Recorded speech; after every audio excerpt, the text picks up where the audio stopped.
Good morning, everybody. It is Friday. It is April the 3rd, and we are coming at you live. Oh, my voice sounds excellent this morning. Thank you. Wow, that's great. Thank you. I can't hear it because I don't have headphones. You sound great. What do you mean you can't hear it? I don't have headphones. Well, yeah, I mean, you can hear me talk. I know, but it's not as good. Okay. Hey, Lauren, can you hear me? You know what he says? That's like a doctor showing up without a stethoscope. I know. Oh, you don't have your headphones? King Scott just said, can you hear him? I have them in the KC studio. Okay, go get them, because there's audio I want to play. I'll time you. Ready? Okay, it's like my little brother. I used to do that, too. 1001. I'll time you. 1002. Should I tell her that I have some right here for her? No, let her run. Okay. Nah, let her run. All right, well. let her run. I have backups right here all the time, and the guest ones, and those other ones. It is like a doctor showing up. Yeah, I got 4 stethoscopes over there. Without a stethoscope. No excuse. You used to be so upset, dude. When Jeff would do that, you were so angry. It's like a doctor showing up without a scalpel. And I think Jeff would always say, well, I'm pretty sure it's not the doctor's job to bring in the scalpel. Yeah. Well, that's a tech. Listen, we're not going to nitpick details, okay? 21, 22. You did it. Hey, you did it. I said you were going to do it in 30 seconds, but you beat us all. And then you broke Jack Buck's rule. I interrupted AD. It was a whole thing. Never run to a microphone. Is that what it was? That was Jack Buck's rule. Yeah. Well, he's so fast. So fast. So fast. Oh, hey, speaking of I Jack used to get my little brother to get the wiffle ball on the other side of the fence. Bet you can't do it in 30 seconds. Yep. And he'd go for it every time. I still do that to my kids. I'll be like, all right, Pete, can you beat your record? And then he'd be like, say when. That was awesome. And this went on. He did this all the way into his 30s. Yeah, good. I tried that. It never works. I bet you can't clean your room before November. Never. Hey, speaking of Jack Buck, legendary Cardinals broadcaster, obviously. Yes. He's got a statue out in front of Busch Stadium. 7 feet tall, just like he was. Mm-hmm. That's not 7 feet tall. Was he 7 foot? I'm like, I've seen he's it. a pretty small guy. I'm like, I've seen it. It's not 7 feet tall. No, it's him sitting behind the desk. The desk, right, with the microphone. It's a golden desk, a golden microphone. And it's one of those little things that you raise up and it hits the other balls and they go back and forth. No, that's not it. Little clacker balls? Yeah, the clackers. It hasn't been graffitied or anything, right? I mean, Has right? it? No, I don't know. Did somebody we don't color do it that. in? No, we don't do that. We don't do that. We don't do that. Oh. We like nice things. Carol House. Nice. We do. Listen, we keep our city clean, don't we? Hell yeah. Hell yeah, we do. Hell yeah, we do. We're not littering. No. It's St. Litter. It's St. Louis. Right. So I guess the Mets were in town this week. Oh, pond scum. The Mets were in town this week. I saw this. Did you see this? Yeah. Yeah. It's making its rounds. People are upset. Well. People are upset for a number of reasons. So if you've been on social media lately, you might have seen the clip of the New York Mets broadcast team taking a rather unprovoked swing at the vibe of downtown St. Louis. So during Wednesday's game over at Busch Stadium, the Mets broadcasters, one Gary Cohn, legendary New York Mets broadcaster, and former Cardinal Todd Zeile. That's right. What? Former Cardinal Todd Zeile. This was Todd Zeile doing this? Yeah. The way that I'm always propping up Todd Zeile? I know you are. That's a little more disappointing, I'll be honest with you. You're dead to me, Todd. So Todd Zeile. He's my favorite Z baseball player. He's my favorite baseball player whose last name starts with a Z. And now I'm going to have to rethink that. Well, I'm trying to think of another. Pags has 2 Z's in his last name. Right, I'm trying to think of another baseball player with a Z Piazza? last name. No, starting with a Z. Oh, starting with a Z. Mark Zaguire. Mark Zaguire. That's it. Babes Ruth. That's it. Okay, so again, it's a Wednesday afternoon game. Mm-hmm. Gary Cohn, Todd Zeile take a break from the play-by-play commentary to comment on the lack of foot traffic at Keener Plaza, and they did not hold back. The only thing missing from that picture, as is often missing from every picture we show of downtown St. Louis, no people. No people. Well, you know, they want it to look picturesque. You can see a car driving by on the right. That's the only sign of life. But there's never anybody walking around in downtown St. Louis. It's not very often, you're right. It's like, remember the old neutron bomb It wouldn't knock down buildings, but just would eliminate all the people. It's like one of those hits St. Louis. I guess it's just a photo op. People then run and hide, so they're not in the photo. Yeah. Todd, Listen, I got one thing to say Damn. to you. You're right. Yeah. no, you know what? I We're hate the only you. ones that can talk smack on this Yeah. city. Yeah, I 'Cause hate we're you from here. because you're right. When people come well, in like there's this, not a lot of people downtown. that's fine. I don't like Listen, when you hold a mirror up to the truth. It's not our thing. It hurts. It's not our thing. No, they're coming from New York too. They're We're they're not being a walking sassy and, city. and they're Yeah. talking to New Yorkers. That's New We're York's not a a walking walking around city. downtown city. Yeah, they're No. from New York. Sorry, we didn't have 13 people masturbating in the streets Yes. in front of every. Oh, And a I know. Fifth Let me just Avenue. say, let me just tell you. And did I mention this yesterday? Just driving to the airport when my brother was driving me home during the day. When I got to New York last Saturday, it was nighttime, so I didn't really get to see much. Mm-hmm. But leaving during the day on Tuesday, there is so much garbage in New York. It is garbage. how is dare you talk everywhere. about the people that way? I'm talking about not just the people, but the actual Yeah, take garbage. that, Zeal. Like actual garbage on the side of the road. Yeah. It's disgusting. Like there's garbage everywhere. Yeah, there's garbage all over. everywhere in New It York sucks. City. You know what? Everywhere. You know what Zeal would say to that? It takes people to make garbage. Yeah, he's I'd rather excited. live in a clean city with no people walking around than Yeah, than looks like a that, damn bomb went than off. that filth. because there's nothing around rather than a bomb went No, off and there's you trash know what it looks everywhere. like? In New York City, it looks like a bomb went off. That's and what it's I'm the saying. zombie apocalypse. At least in St. Louis, it looks like we were raptured and there's nobody around. The neutron bomb story or analogy is pretty good, actually. Well, a neutron bomb would mean that the buildings are all burnt out and No. He's saying like shadows it's everywhere. It's a bomb that like explodes and the buildings are all still there, but all but the people disappear. Okay, well, That's what he. I mean, he went. Oh, is they that- went is deep. that what it means? They didn't double down. They tripled down. I've been thinking on about that for a while. You know, like he knew he was going to bring the neutron comment out in this broadcast. He was like, I've been holding it in, and this is the time. and just by the way, the contrast. So when I got home that evening, it was still light out. Left New York, it was light out. Saw the garbage. Got home, nice and clean. No. Everything was green. Yeah. It was nice. We like to live in filth, just human beings in general. But yeah, we are better than New York in that way. We don't have as much garbage. Yeah. Now, mind you, there's 18 million people that live in New York, as opposed to the 2-3 million live here. All right. Okay. All right. Maybe it's same. Okay. Now, while the ghost town narrative does make for a catchy viral clip, there are a couple reasons why the streets weren't exactly bustling. And we don't have a lot of people walking around downtown. We're not a walking around downtown city. Yeah, and our city hates the city. So But First off, let's can you tell? discuss the excuses. I don't know. It's not an excuse. It's okay. First of all, the footage was captured at 2:00 on a Wednesday. Most people were at work That's or in right. school. Which downtown should be. And the game itself was delayed an hour by rain. Okay? Todd and Gary. I don't know, Todd. Todd and Gary. Todd and Gary, that is a SNL skit if I've ever heard one. And the attendance factor was not exactly a sellout crowd. I mean, with about 21,684 tickets sold off the top of my head. yeah. I mean, if it was A like midweek afternoon game in April. if it was actually a good team, not the Mets. we Well, would've had stop them. it, Scott. The surrounding streets weren't going to have the playoff level energy. Okay? You know who really needs to answer for this is A.D. Roundtree down the hall.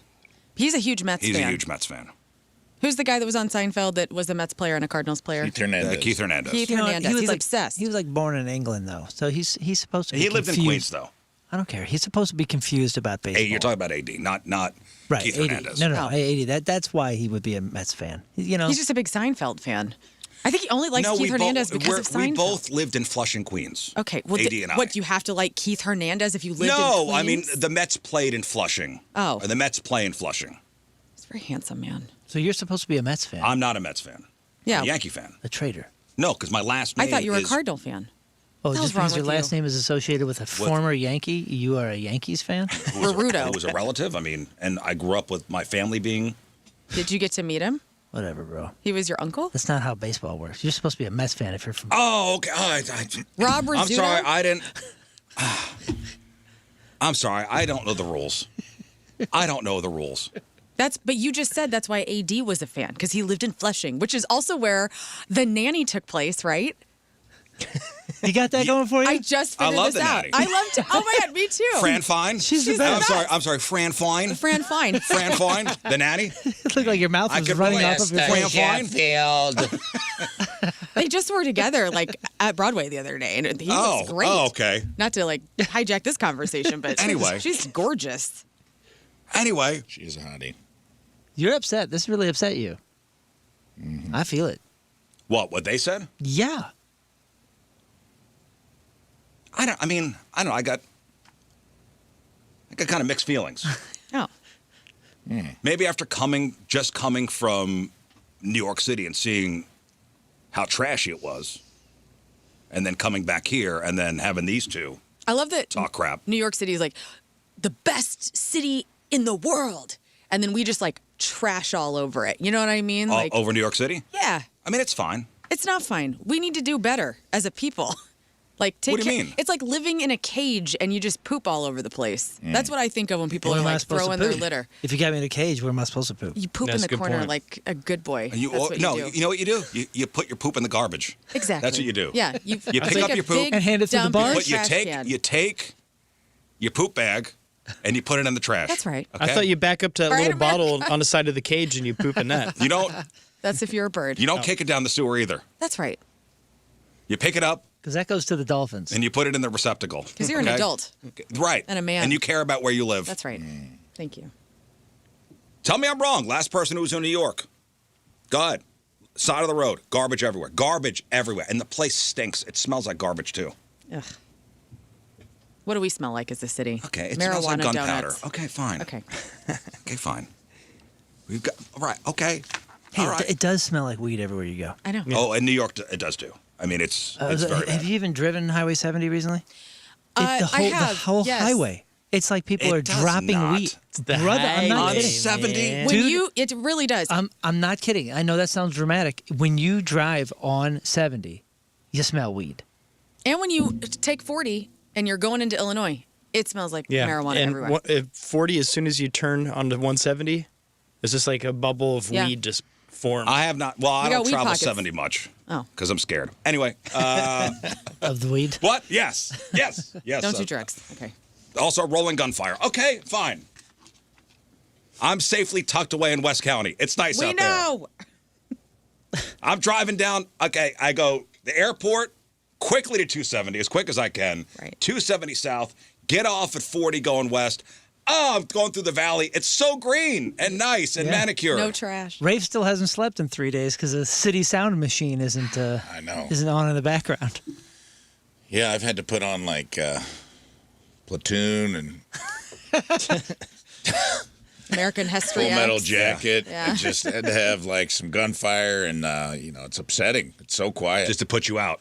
I get I it. got home from my shows last night, sat in the quiet, and I go, I don't like this.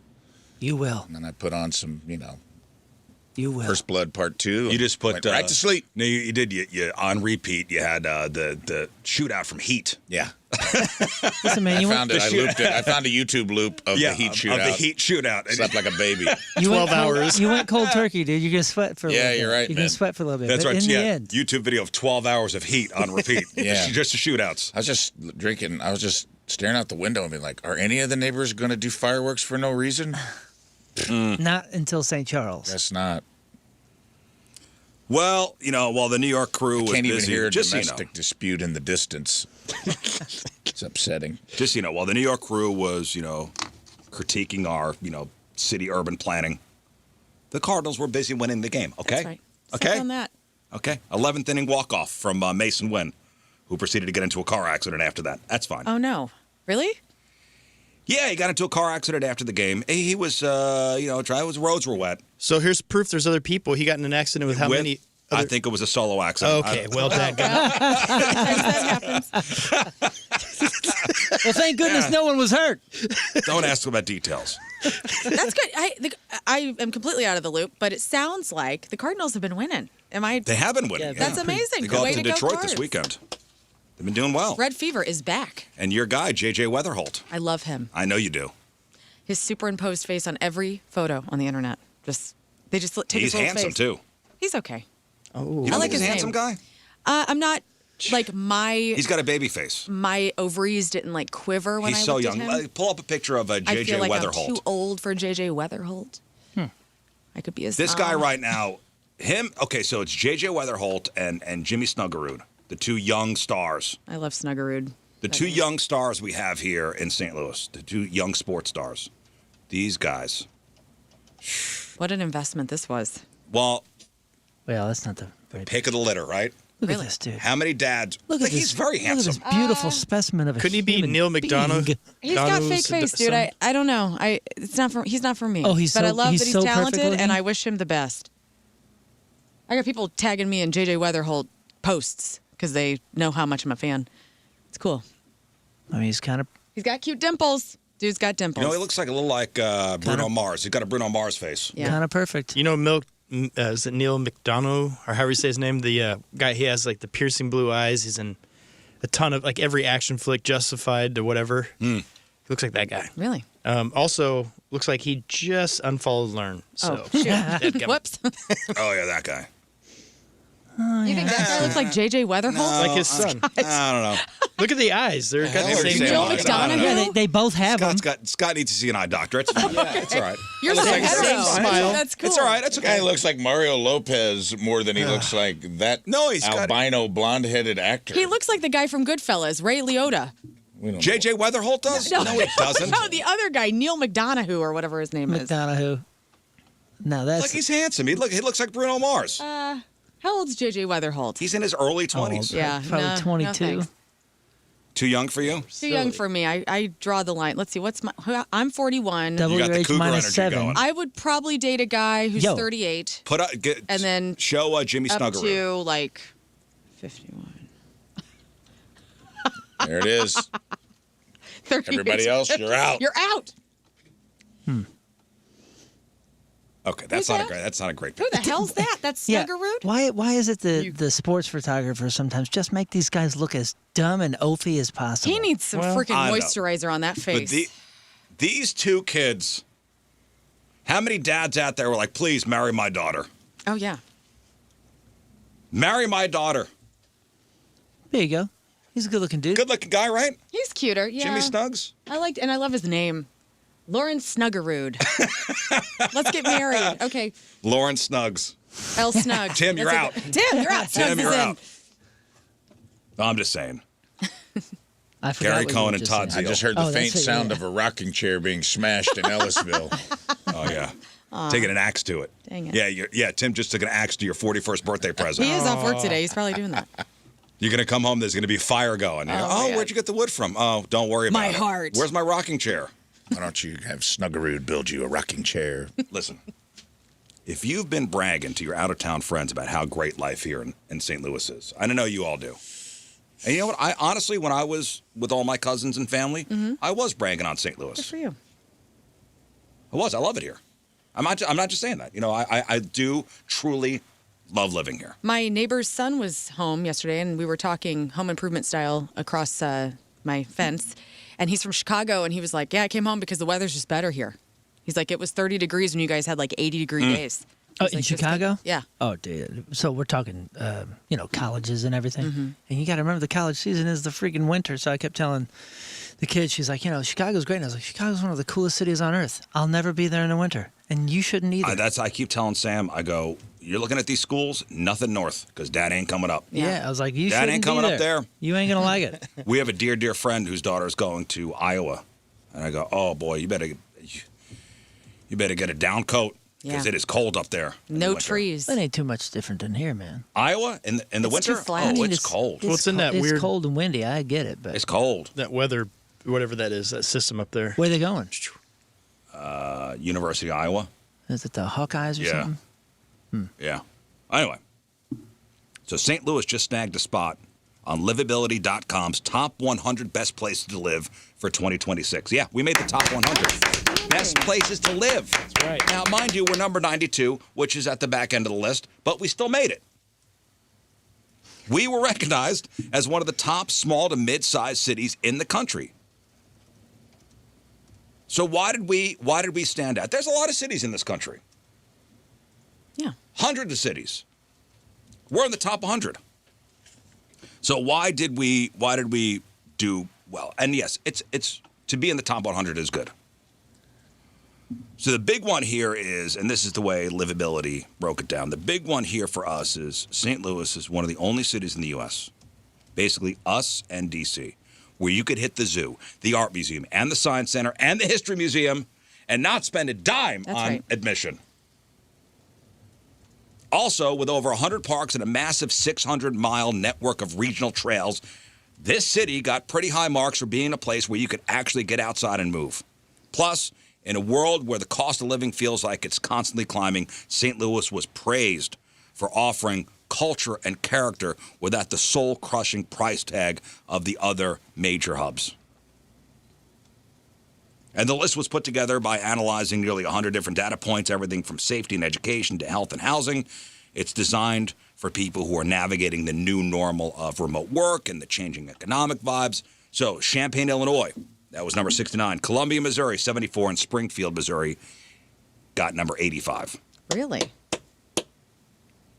So, listen, I think it's nice to see St. Louis get some national flowers, you know? Mm-hmm.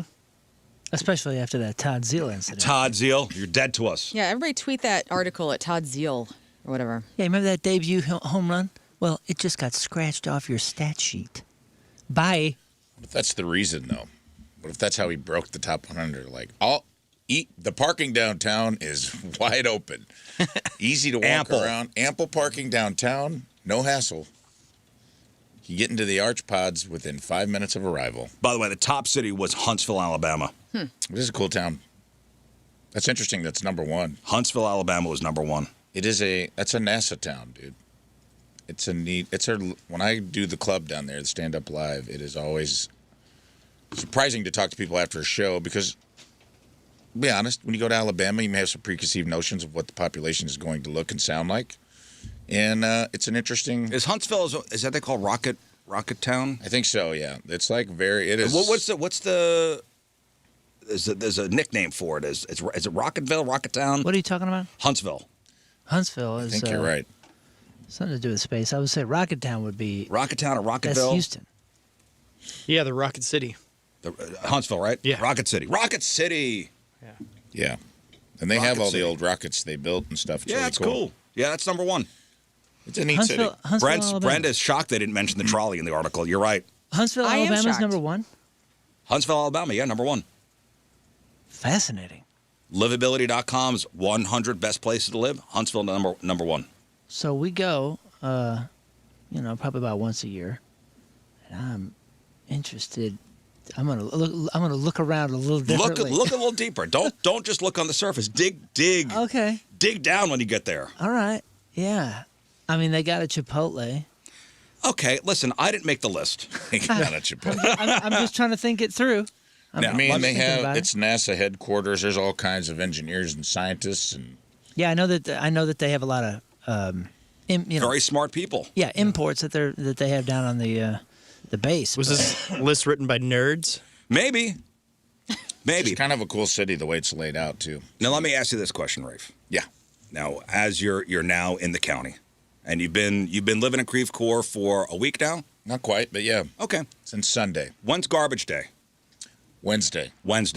Did you put your bags in the can and roll them out to the curb? Mm-hmm.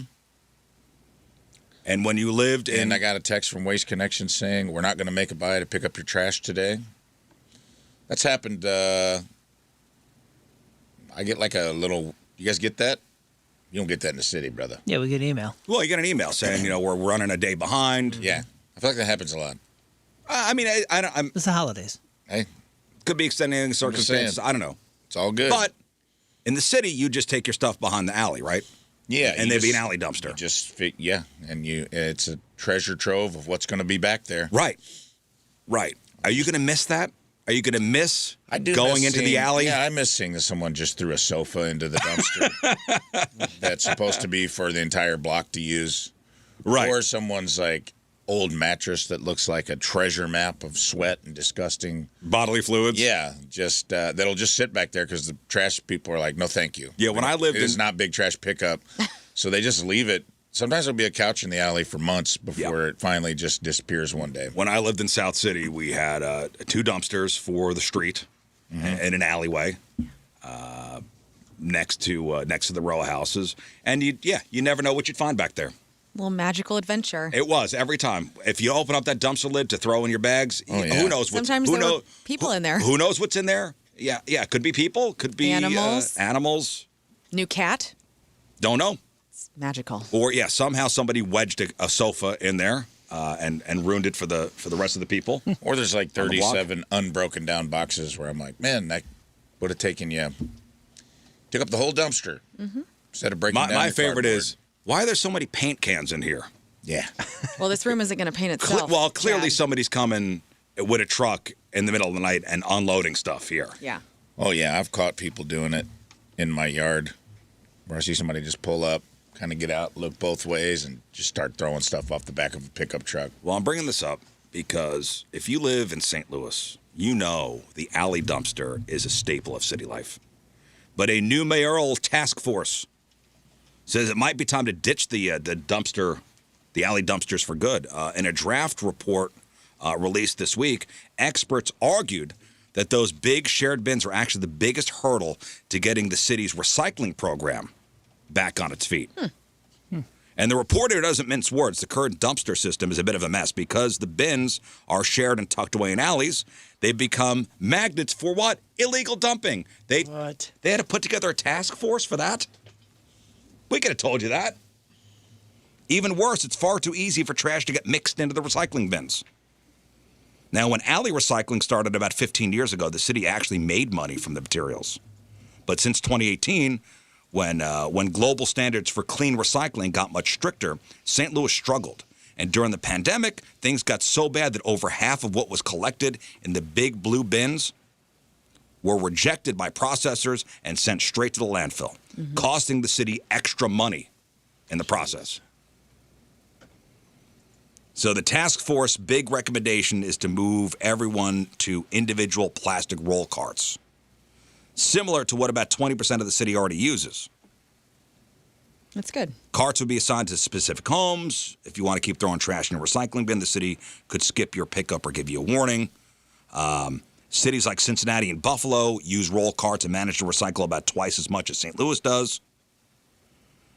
And having a mix of dumpsters and carts is inefficient for city trucks, so the goal is to get everyone on the same system. We can't get beat by Buffalo. Come on. But I don't know, if the alley dumpsters went away, would you miss them? Yeah. Who's going to go to the city now? Right. You know, if those leave, what's the point of going there? I don't know. I do love dumpster diving every now and then. But you can do that when you people can do that in the county when Yeah. people put stuff on their curb. Exactly. That's it. Yeah. So I don't know. The alley dumpsters may be going away soon. And good news out in Overland. I don't know if you saw this, Scott. No. You got a new dispensary 24/7. A 24/7 pot dispensary out by you. Yeah, that. Congrats, man. What? Well, Haveli's was my favorite Indian restaurant, and the lady retired, and she sold it, and now it's a great, cool new business. Look at this guy. I guess you don't like progress. I need Indian food over there. And there's plenty of Indian food. Listen, Scott, there's plenty of Indian food in the city. I don't think there's enough dispensaries. Well, yeah. That's a good point. You can't turn around without running into one. What? I don't know. Are you serious? I am serious. I'm very disappointed.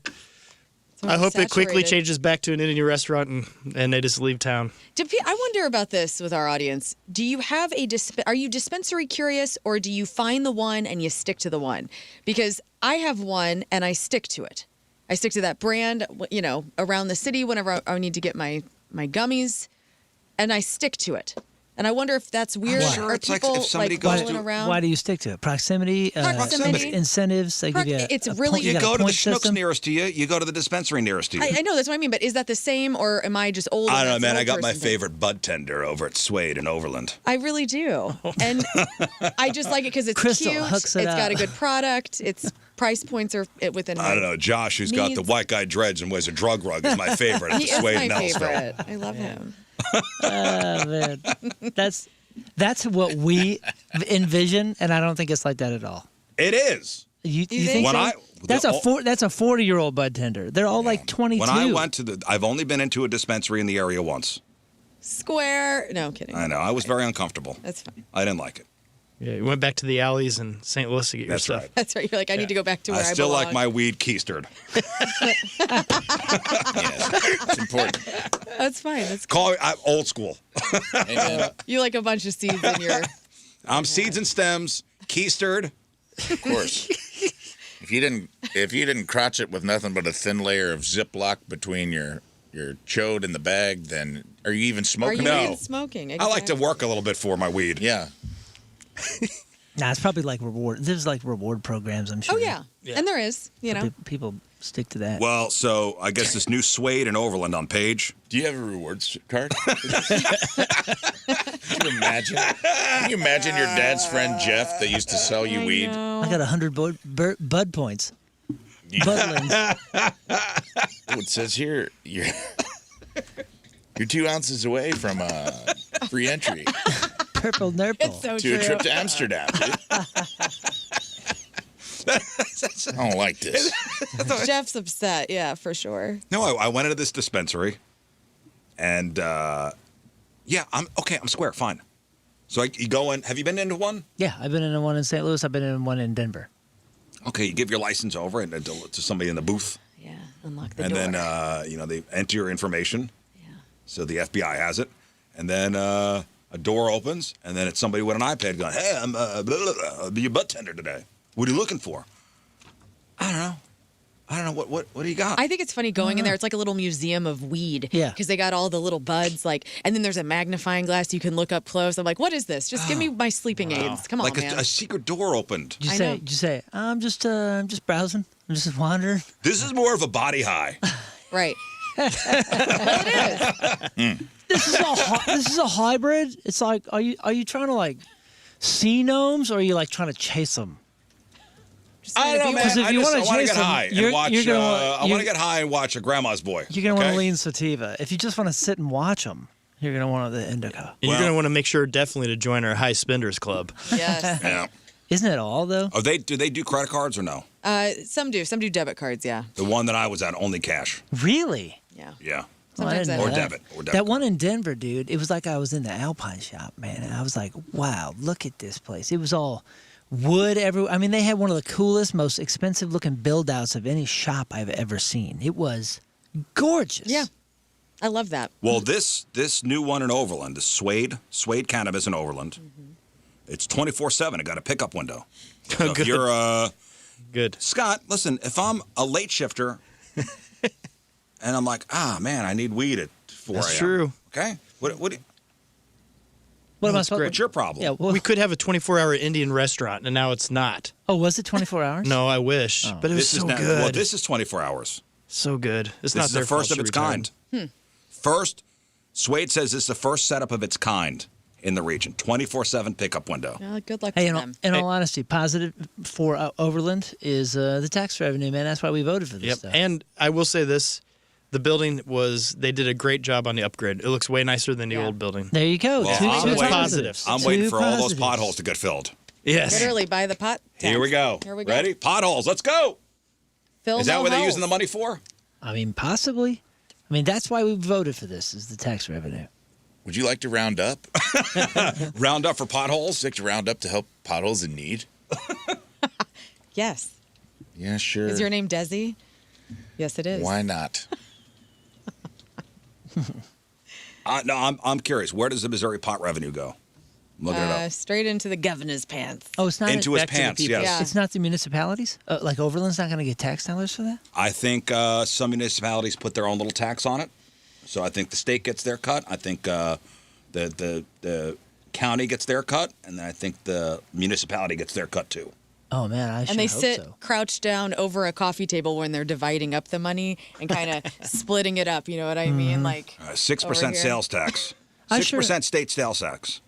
I sure hope so for Overland, just because Overland's like an old school community, dude. There's been people there for multiple generations. That's like a, It's a small town. We're always kind of crashing on Scott a little bit, but it really is a small town. Okay. Overland's pretty Old school. So here's where the state money goes. First, operational costs. The revenue must first cover the operational and regulatory costs of running the state's marijuana program. Okay, then second, funds are used to cover expenses incurred by the court system to process the expungement of certain nonviolent marijuana offenses from people's criminal records. And then third, after the above costs are all paid out, the remaining revenue is split evenly into 3 equal parts. Number 1, Missouri veterans, to provide health care and other services for military veterans and their dependent families. Number 2, the Missouri State Public Defender System to assist low-income Missourians. And then also to fund a grant program administered by the state for evidence-based low-barrier drug addiction treatment, overdose prevention, and recovery services. Smoking for the state, man. Mm-hmm. It's for a good cause. It's for a good cause. That's nice. That's What's wrong with what that? a way to spin it. It's fine. Fine. Hey, Congratulations. right now, man, everyone. if I wanted weed, I could just roll out to King Scott's hood. Yeah. Any time of day. Any time of day, 24/7. Yeah. Good to Good know. for us. Good for us. Anybody been following the Artemis 2? What's going on? No, it's the latest. The latest is, so we know the Artemis 2 mission is officially underway and sending humans back towards the moon for the first time in what, 50 years? Mm-hmm. Artemis 2 has had a bit of a rough start. Not with the rocket to launch, apparently. That went great. They're up there. Launch went good. Rocket's fine. The problem is the toilet. Oh, great. Astronauts were not able to go number 1 for the first 6 hours of the flight. Apparently, this did not affect number 2. Number 2, okay. Number 1, not okay. So they were still duking. They were still deucing. Why can't Do you? you think they're sneaking it in? I don't know. And zero gravity airflow is what makes a toilet work. So when a fan broke, one astronaut had to use a backup bag instead. But luckily, guys, after 6 hours of troubleshooting, the astronauts were able to repair it. And then NASA confirmed toilet is go for use. So there we go. Imagine, dude, Listen, I'm imagining another Apollo 13 movie with the toilet broken. Right. I mean, Houston, we have a problem. can you imagine? You're going up to circle the moon. You're going to be the farthest one, in human history, all this kind of stuff. And the first thing you find yourself doing is fixing a fan on In a toilet. Yeah. Now, how do we get a plumber up here? This is a. I'm thinking another Ron Howard movie akin to Apollo 13 Kohler, we have a problem. where there's a disaster. Yeah. And we need to save the toilet. Now, that's all fine and good. Everybody's talking about the kid that was interviewed for CNN at the launch site. Did anybody see this? So there were, thousands of people went to, was it Cape Canaveral in Florida to watch the space launch? That's always where it is. And CNN was down there, and CNN stuck their microphone in a kid's face. Tell me it was the I Like Turtles kid. No. Oh, boy. This is better. Why do you want to be here? Why do you love space? Why do you love being a part of history? We're going back to the moon, that's why. That kid rules. What are you, stupid? Going to Think the about it, effing moon. Charles. Oh, and Pull your head out of your ass, big it's man. full F word on Buddy. CNN. That's great. One more time. Why do you want to be here? Why do you love space? Why do you love being a part of history? We're going back to the moon, that's why.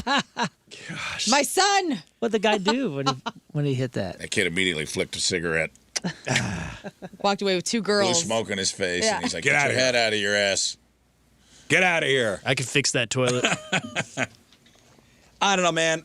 I'm kind of thinking this Artemis 2 mission, which, yeah, okay, we're going to the moon. I think there's something else going on here. What do you mean? Never. Okay, Conspiracy. hear me out. Here we go.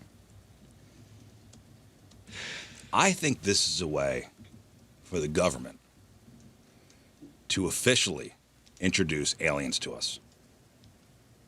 Huh? So you think they're going to see some? Because on I the think dark side of they- the moon, supposedly there's a lot of stuff built. Right? Yeah.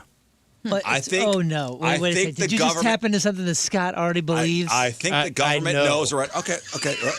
Okay, I need some. Because you got some relatives. All right. You've seen some Cook, top let's secret go. things from the Air Force. Okay. Yep. Hear me out. Hear me I out. got those same relatives. Hear me by the out. way. And you did go to the dispensary.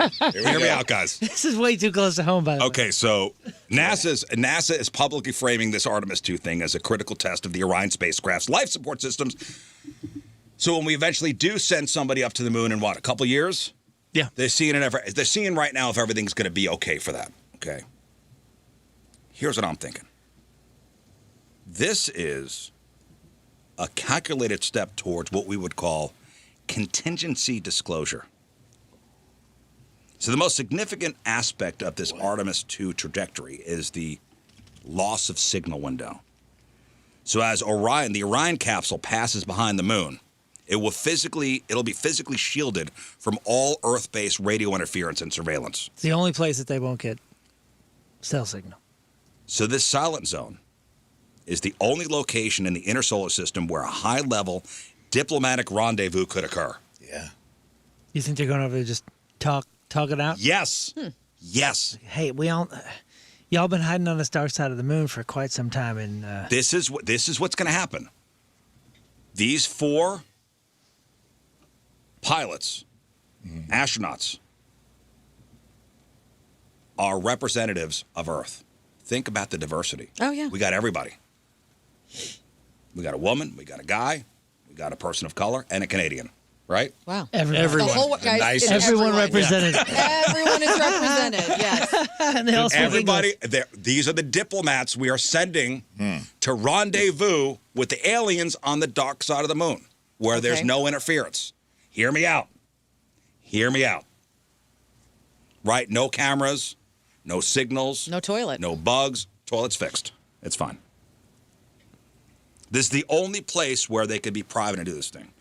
By placing 4 highly trained military and scientific observers in a zone of total signal blackout, NASA creates a controlled environment for a scheduled encounter that remains entirely off the record until the agency chooses to, quote, discover the evidence. Now, the crew, as I mentioned, not solely selected for their piloting skills. The diversity. This is a deliberate move to create a, quote, global witness panel. Yeah, the Planeteers.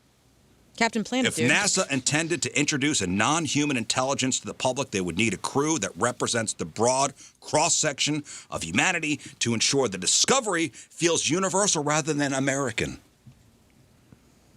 The crew serves as the ultimate, we're putting together a blue ribbon committee, vetted for psychological stability to handle the paradigm shift of first contact. We're doing it, guys. We're doing it. Is this far-fetched? No. No, you make us some good, valid Of points. course.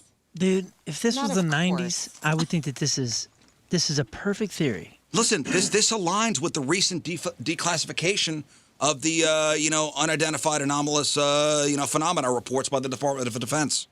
The theory suggests, and I don't even think it's a theory. We are in the final phase, guys, of a multi-year program that will finally just put it to rest. Yes, there are aliens out there. Everything's cool. This is the next step. Go ahead and hit that Looney Tunes button for me. I wish I could. I God, can't reach hey. it. And you know what? You deserve it right now. You're on my planet, Guys. and I'm into it. Hey, we're in the hard proof phase here, guys. Hard proof. By sending humans to the one place we cannot see from Earth, NASA has created, or they are creating, the physical evidence needed to bridge the gap between unexplained sightings and verifiable presence.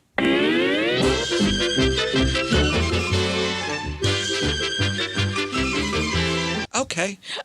I don't know. I think I this is hope a you're right. reasonable theory, had it been the 90s. But I think this... What do you mean had it been the 90s? What I'm saying is, I think in this day and age, with the way that the world is working, the government would be smart enough to know that they don't need to soften anything. They don't need to... Just rip the Band-Aid off? They would just go, here it is. And you know what? We talk about it for 3 days, I don't and know, then it'd be man. something else to distract us. I'm telling you, I think they know that we just wouldn't even care after a minute.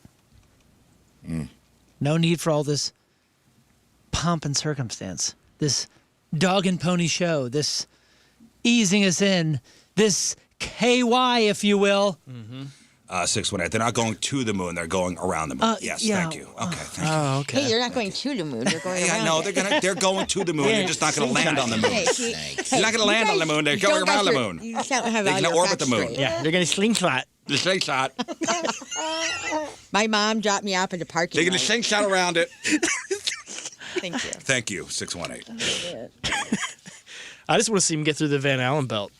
Then I'll believe it. Listen, I'm all for the aliens coming down, and I, for one. You have so many lords, dude. You have so many masters. And I, for one, am ready All right. to submit. We saw when you wrestled your son. Okay. Oh boy. I hope it's like when the movie My Stepmother is an Alien, when all the aliens are babes. Oh, Like yeah, it's that'd just be great. like tons of hot people that Like, just come like down. JJ Weatherholt? Yeah, like JJ. They all just look like JJ Weatherholt. That'd be awesome. And they're just. Listen, they look I don't know like if anybody people, actually too. believes this, by the way. I just kind of made this up. I like Somebody it, man. probably. Don't believes roll it. it back. What? Sit with Yeah. it. Oh, I'm sitting. No, I mean, Own it.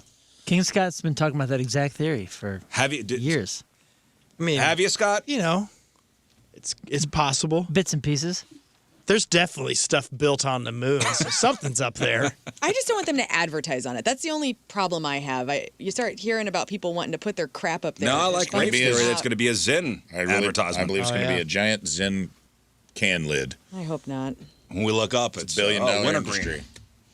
Ooh, new peppermint chill. Ah, Ooh, it's a Kodiak moon today. You want the moon, Mary?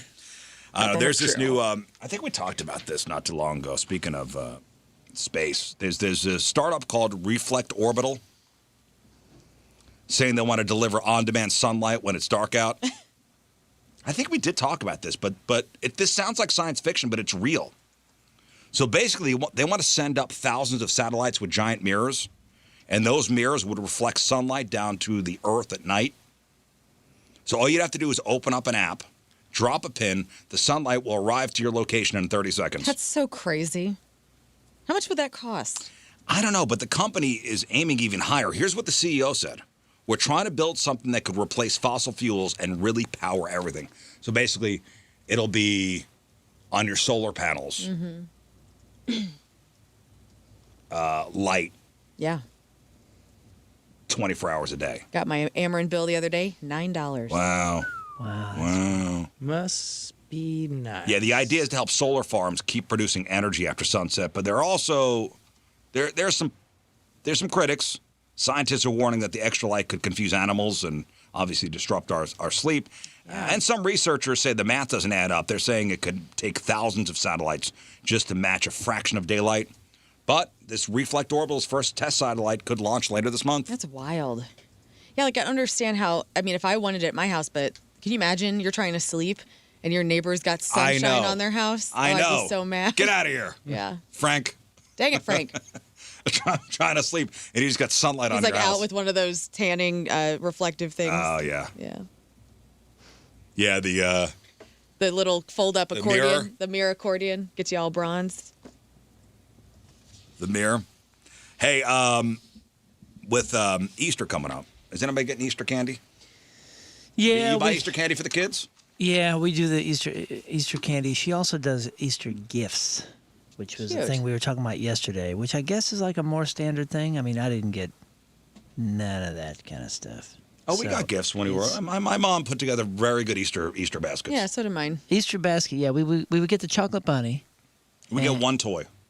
Oh yeah, we didn't really do toys, and I never understood that as a normal thing, but I guess that's super normal. So my wife bought this pretty cool thing for the kids. I remember my favorite of all, and I still remember this. Is my mom listening? Yeah, she was in the chat. It was a Han Solo laser blaster. What? Yeah. Aw. Oh yeah, dude. It was awesome. Your mom Way loved to go, it. For Roseanne. Easter? That's Easter. that's some Christmas stuff. If I I ever know. heard it. Wow. I know. Well done, Roseanne. He is risen. Yeah. Yeah, give me a Cadbury egg. My favorite basket as I got older, my mom would put like beauty products in a basket. So like new hairspray and good shampoo and conditioners and lotions and stuff and some chocolate. That was awesome. Well, there are some chocolates being recalled. And if you've recently picked up some enhancement chocolates to spice things up a bit, you might want to check the label before taking a bite. There's a company called Gear Isle. They are voluntarily recalling 2 of its chocolates because the FDA found they contained hidden prescription drug ingredients that could be dangerous and even life-threatening.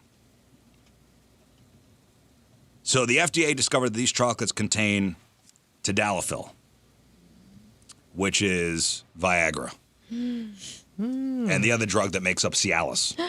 So this is boner chocolate. This is boner chocolate. Yeah. Well, they say it's an aphrodisiac. Well, the 2 specific products that were sold were Gold Line Aphrodisiac Chocolate Male Enhancement Sachet and Illume Sex Chocolate Male Sexual Enhancement Booster. So these are, I guess, if you go to like a Patricia's and you buy this, you would buy this chocolate. I don't know if they sell that there. Oh, I bet they have something similar. But there's so much of the drug, too much Viagra and too much Cialis in it. Yeah. People could die. Oh, geez. Yeah, life-threatening drops in blood pressure. You could have maybe a heart attack from this stuff. Because there's too much in the chocolate, or because people are like, Too much in the chocolate. Well, It's an I'm going to have a whole bunch. the ingredients aren't listed on the package, so for people taking prescription nitrates, like nitroglycerin for heart, conditions, accidentally eating these tainted chocolates could cause problems. I was watching the Lamar Odom documentary last night on Netflix. Is it good? It's very good. Like extreme. I passed on it a couple times, and I was like, you know what, we should watch this. And my eyes were open. It was really well done. But whenever he overdoses at the Bunny Ranch, he had taken like 12, not Viagra, but similar sex enhancement pills. Oh, really? And you're only supposed to take 1. Yeah. And that's why he had the problems that he had, and he overdosed. And Like boner pills? Like boner pills, yeah. He's a sex addict. He talks about it. It's crazy. It's a great documentary. Yeah, I think I want to watch that. Netflix is like, please watch me. It's part of the Untold series, which are great. Yeah, it's the life and death of Lamar Odom. That whole series, that Untold series, is awesome. Yeah, very eye-opening.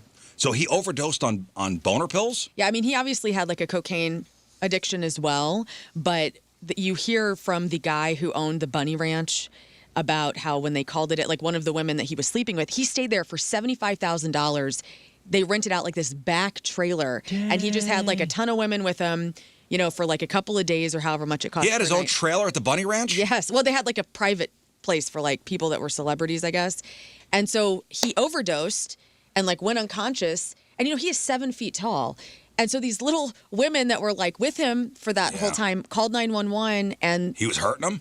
No, he wasn't hurting them, but he passed out, and the woman called 911, and you hear the 911 call, and she talks about how he took like one prescription that he had that was normal, and then he took 12 of the boner pills.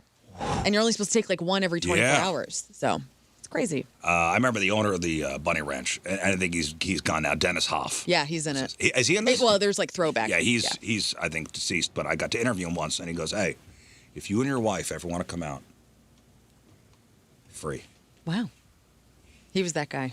Free. And I go, Dennis, I'm never coming out. No, thank you. Me and my wife were never coming out to the Bunny Ranch. They tore that whole place down, too. And then I went, wink, I'll be out there by I'll be myself. out there next Saturday. I'll take Dennis, here's my number. I'll take the Lamar Odom room. Oh, God.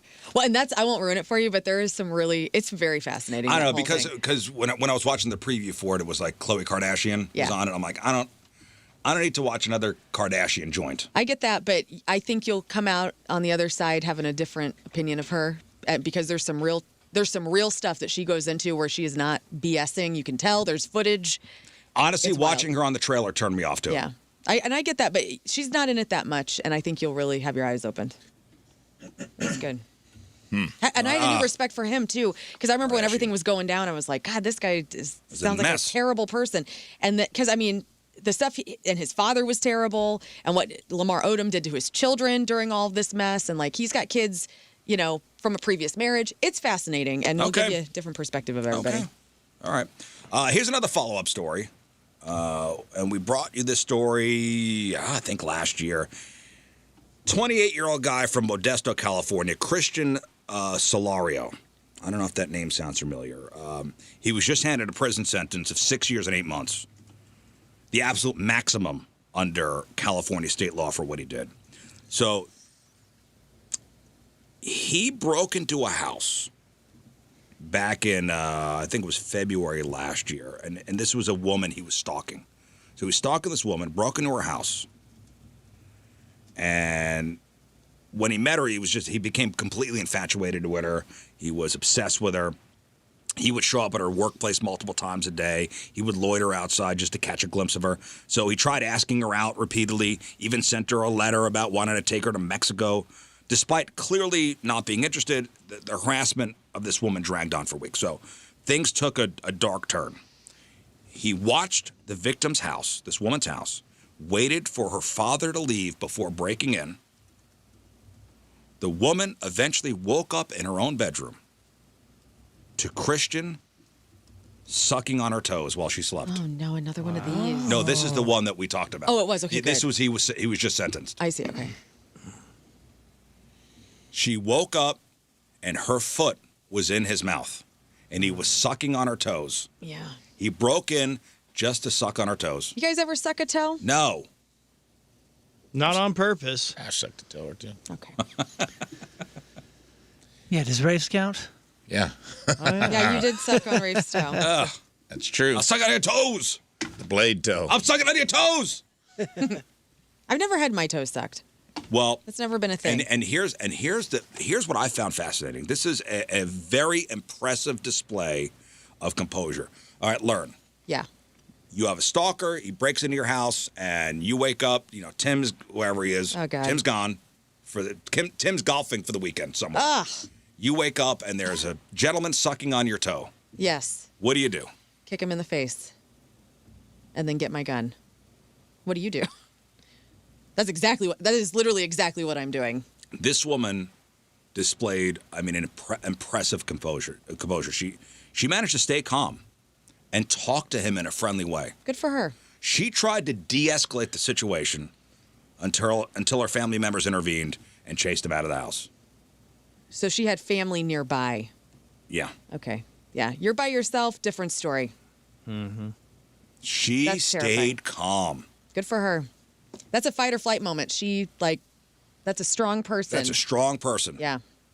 Do you think she was like, hey, just keep doing that? I'm going to sing a song. I love singing while this happens. And she breaks into, help, I need somebody, help.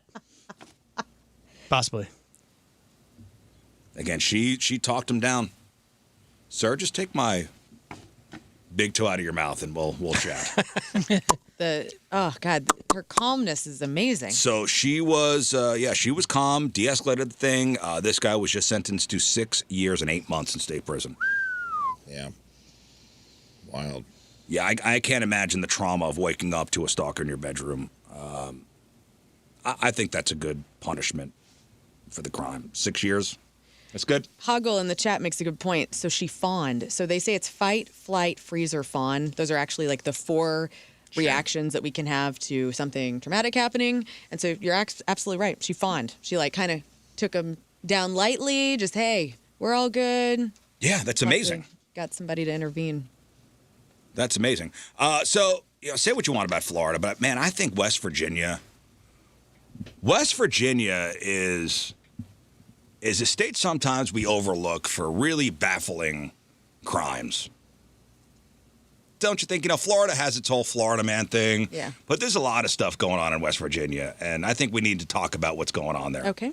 A woman in West Virginia named Anna Groves broke into a chicken coop this past Tuesday where 2 humans are currently residing. That's right. The chicken coop is the home of an adult woman named Ashley and her father, James. The chicken coop? They live in a chicken coop in West Virginia. Maybe it's warm. Anna was allegedly threatening to kill Ashley as she was breaking in. Ashley was sleeping and woke up, scared, and stabbed Anna as she forced her way inside the coop. So the father-daughter are living in a chicken coop. Yeah. This woman comes in. Ashley and James, Ashley and her father, James, live in a chicken coop in West Virginia. Mm-hmm. It's sad. Anna broke in. Anna was stabbed by Ashley. You get it? Anna and another guy she was with ran off apparently to the hospital. Police were called, and the investigation turned up a lot of questions actually, and not many answers. Police found Anna at the hospital, and she denied threatening to kill Ashley, but she did admit to going there to quote beat her ass because she owed her money. So that's what's going on in West Virginia. Hip, Hip. hip, hip, hip. Lots of hip going on over at West Virginia. Hip. Did you see this last It's getting text? weird. What? The Schreier Air text line just gave us this. Had my toes sucked. Don't knock it. One of my employees at a Christmas party on the deck of the place just said, "Let me see your feet," and boom, stuck my toes in her mouth. It was amazing. Whoa. True story. Whoa. Hmm. I'm sure it's great if you're There's into a that. lot going on there. Whoa. One At the of- Christmas party? One of my employees on the deck at a Christmas One of my Look whose foot is under the mistletoe. Damn it, Ron. You do this every year. One of my You got me. employees. It's a rule. This was a gal. This was a gal sucking a dude's toe. Yeah. I mean, it goes both ways. Man, Man, what's going he on? just growled at her. What's going on? Can't imagine wanting to get on a working man's foot like Yeah, that. after a Christmas party, too. Holy moly. Yeah, intense. You win. She Yeah. wins. Merry Christmas. The fact that it's an employee of yours. There's a lot going on. Starts there. What kind of business is this? I mean, the Christmas party is always off Good the feet. chain. Yeah, hey, say more. It's the Good Feet Christmas party. Okay, it's a fast food a restaurant. fast food restaurant. Oh. That makes sense. All right. Well, What does that make sense for? Let's just make up in our Sucking minds. on a chili dog Sonic. Footlongs, Subway. Oh, yeah. Subway. Better, Yep, better. Subway. Love Subway. it. You win. Yeah, this is Subway, you win. Yeah, Yep, they're in a, that is. they're happy in a neat stuff. to hear the Subway has Christmas parties. Yeah. Yeah, it was a good year. They did a good year. They did a Oh, good man. year. The foot A lot of $5 artists. footlongs sold. A lot of sandwich artists. Good. Yep. We did good this year, guys. Christmas party. Start sucking on toes. This Let's go. this little piggy made roast beef. All right. Yeah. Oh. This little piggy's getting a raise. What? All right. All right. Let's move on. And it's brought to us by Hot Shot Sports Bar and Grill. Catch all the madness, grab specials, and help raise money for Wonderland Camp now through April 7th at Hot Shots. Get the details at hotshotsnet.com. From Barnhart, Missouri, Nicole Grobe is our team Riz member today. Nicole has been a weirdo for quite some time. She loves the show and believes it's the only morning show worth listening to for more than just a couple minutes. Well, thank you. That's very nice. Nicole says, I love that King Scott has been keeping those quick zings that are sometimes missed. No, I got him. I appreciate this. I got him. She's one of my favorites. Reminds me of Jeff. He always had funny comments, too. And love that we finally have a woman's perspective on the show. So she loves that you're here, Rafe. Rafe. Thank you. Aw. Nicole is a single mom of 2 kids and listens to the show with her son. She was recently diagnosed with ADHD, which she wishes she knew about in high school. She spent her 40th in New Orleans and had the time of her life. Fun fact. Wonderful. Heck yeah. Nicole Grove from Barnhart is our Team Riz member of the day. Get the super sweet Team Riz member of the day soccer jersey. Get yourself signed up 1057thepoint.com/Team Riz. All right, Lauren, what do you got for us? Well, the Turnstile song Slow Drive is definitely not about former member Brady Ebert. Tons of drama in the music world, including some stalker updates. Euphoria gets a premiere date, and what to watch this Easter in case you need this for Easter. Okay. I don't know. It's we going to got- be a list full of Easter films. All right, we got that. We got your crappy birthdays. We got the porno birthday, and the results are in. Our favorite 90s movie, March Movie Mayhem. Who won? We'll let you know next. Stay there. All right, welcome back to the program. Phone number 314-624-3833 or 618-398-3833. The Schreier Air text line, 314-649-DUMB. The Bud Light Studio Cams, 1057thepoint.com/Riz. The socials at RIZZ Show. Your emails, RizShow1057thepoint.com. Of course, our YouTube channel. The Rizzuto Show's YouTube channel. My new video about the Afro Man story is up now. So I do a deep dive into the Afroman story, and It's awesome, man. I got to give some kudos to the video department for putting it together. It's amazing. Yeah, they killed it. So the Afroman story, watch me break it down on YouTube on the Rizz Show YouTube channel. All right, so in memoriam coming up, fail stories coming up. We're going to play just the two of us. Chef Liz from Tenacious Eats, she'll be here later. Fantastic. Next Friday, they're doing a Tenacious Eats on. That's right. We'll talk about that, and it's out in St. Charles next Friday. So Chef Liz will be here. Scott, you put a query, a question into our little show Google Doc. Yes. I thought this was interesting. Scott brings up a very interesting question. You ready? Hypothetical. Go. Here we go. Would you rather have a van that could time travel or a ring that would absorb all the words of any book you touch? Man. So if you touch the book, like you with the ring, like you absorb everything in the book? Yeah, so you just don't want to put on any dumb book. But even if you absorb all the dumb stuff too, I mean, with the good comes the bad, and you'd know it all. Yeah, you just go to the library, you just go down the row, you could hit it all. So you what would you rather have, a everything. time-traveling van or a ring that when you touch a book, you absorb everything that's in it? Man, that's one of the hardest. That's a tough one. 50-50s I've heard. No, it's not hard. Easy? Easy. The van?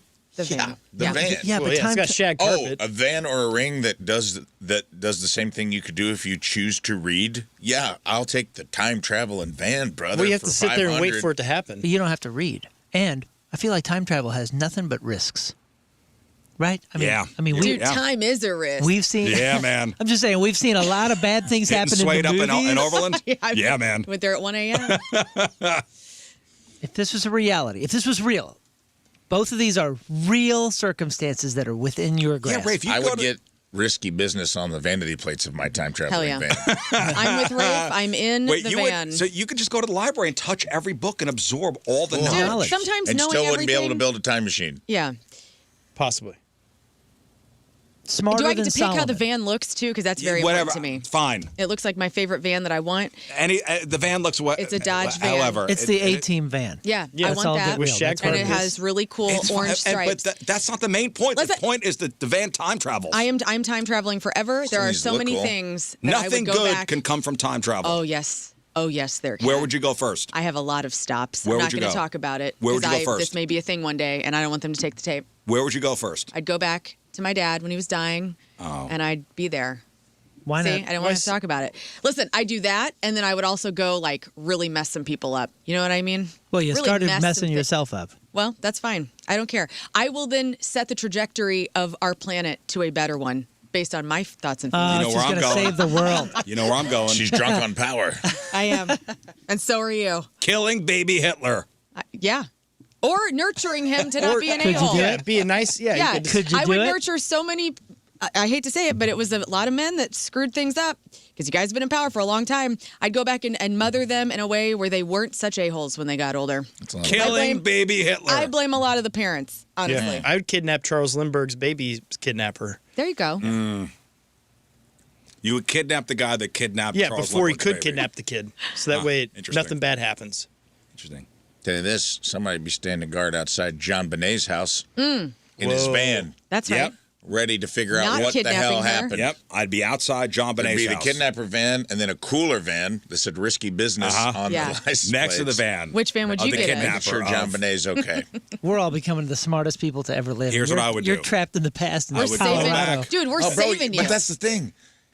You guys are thinking, I'm going to the future, too.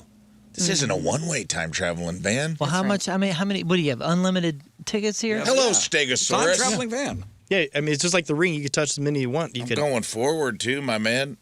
I'm going to go see what the future's like. Find out if like Michael J. Fox, find out if my grandkids are a-holes or if they're cool. You're gonna miss out Here's on what the I would now. do. I would I'll travel come back whenever I want. travel back to 1910 Austria and work my way into being the administration's director of the art school that Hitler tried to get into. So you and gave accept Do him. that. So you gave yourself a job? There was a You, precedent. you're gonna gonna go back have in the jobs. past to get a job? To get a job You guys and are accept fools. Hitler, Cool job. and You don't even accept have Hitler to- into art school. You don't even have to do that. You literally, There was a priest that rescued Hitler from a river. He almost drowned when he was a kid. That's So what are you true gonna do? story. Just go to lunch with find the priest? and be like, hey, man, let the Lord take care of this one. That's it. Be at the Be at the shoreline. river and just be like, hey, man. Hey, man, you want to go Let out him for a go. Let him BLT? go. Trust me on this one. Let the river do its thing. As you get back in your risky business van in 1910. That would be awesome to see. The van just rolls up. Yeah, dude. Like, what is this thing? Yes, dude. That's what an awesome experience that would be to just like the van peels out and it's just like the DeLorean, like fire. There's just fire tracks left in its wake.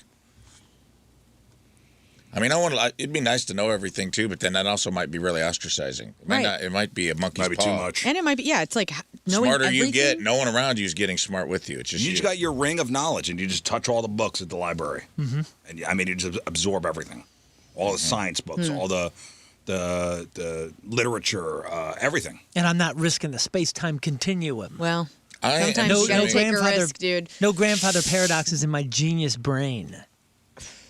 Well, That's fine. You don't have to be in our van, dude. It's fine. I don't wanna be Listen, in your van. I it's don't going want to be your a van. lonely existence. Knowing everything. Yeah. I'd be lonely if you're going to be so much smarter than the next person. Well, I'm not You're absorbing already- things I don't want to absorb. It's going to be difficult. You won't be able to communicate your ideas to anyone, or Yeah, you already got that problem. Sure, What would you I'll read not the- want you're to going to know? feel like the guy in You wanna know Idiocracy everything. now. You're going to feel like Luke in Idiocracy because you're going to be like, I actually have absorbed all the knowledge and I think I can fix all these problems. And everyone's going to be like, kill him. They're going to hate you. No, I wouldn't want to. I wouldn't be trying to solve every problem.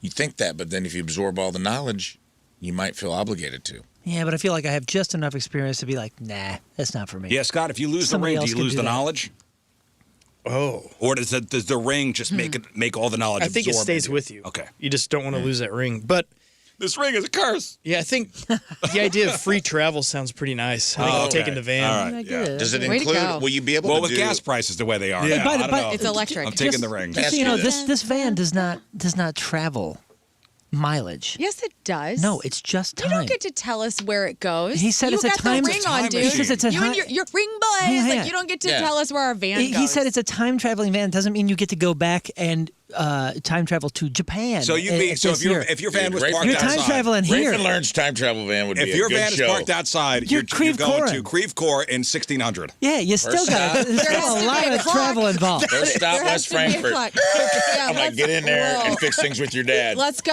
Yeah, I'm just saying, if you go pre-car, And I'm going to be What's like, up, all right, we got to go handle this 62896? denim duster situation.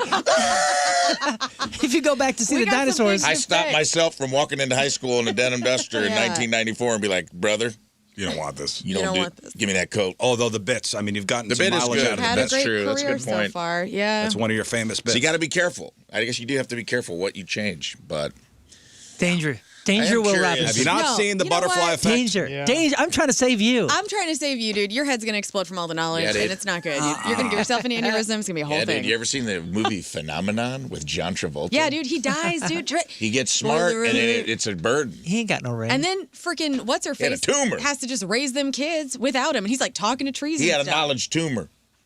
So what's smarter? Let me ask you way. this: if the ring, can you absorb? Do you also absorb the skills? Like, do I have the knowledge of how to rebuild a carburetor, or will I actually be able to sit down with Well, my at least hands? you would and- know. You would know how a carburetor. That's what I'm asking. you'd have It's all the like, if I manuals read a book about kung fu, memorized. can I kick your ass? Is this like the Matrix situation, or is this just 10,000 like hours. I No, understand no. the concepts of kung fu, but I'm still. Can you kind of read a sissy. magazine about? yeah, you still No, get the about muscle Kung memory Fu? going. Your mom reads a No, magazine. okay, then I'm about definitely kung out. fu. If By the they're way, done with if you this. could absorb burn. all the Killed it. knowledge in the world and you're trying Burn to killed teach the yourself how to conversation. fix a carburetor, you may have your priorities misaligned. Well, you may think that, but All right. Well, listen, we settled this. Only idiots will take the van. So cool You guys people. are not allowed in our cool. hey, guess van. what? If risky business, don't come a knocking, because that van is rocking into the past and fixing fixing a lot things. of things. That's right. And into the future to figure out how bad we mess things up. Because then you can go back and fix something, go into the future and be like, oh, that was bad. Go back, undo it. You get Mm-hmm. an unlimited time travel. And we got disco ball in it. So Sounds like a lot of time. sucks for you guys. Be fun, though. We're ring boys over here. Ring Ring light. boy. We're the ring boys. Guys, it is time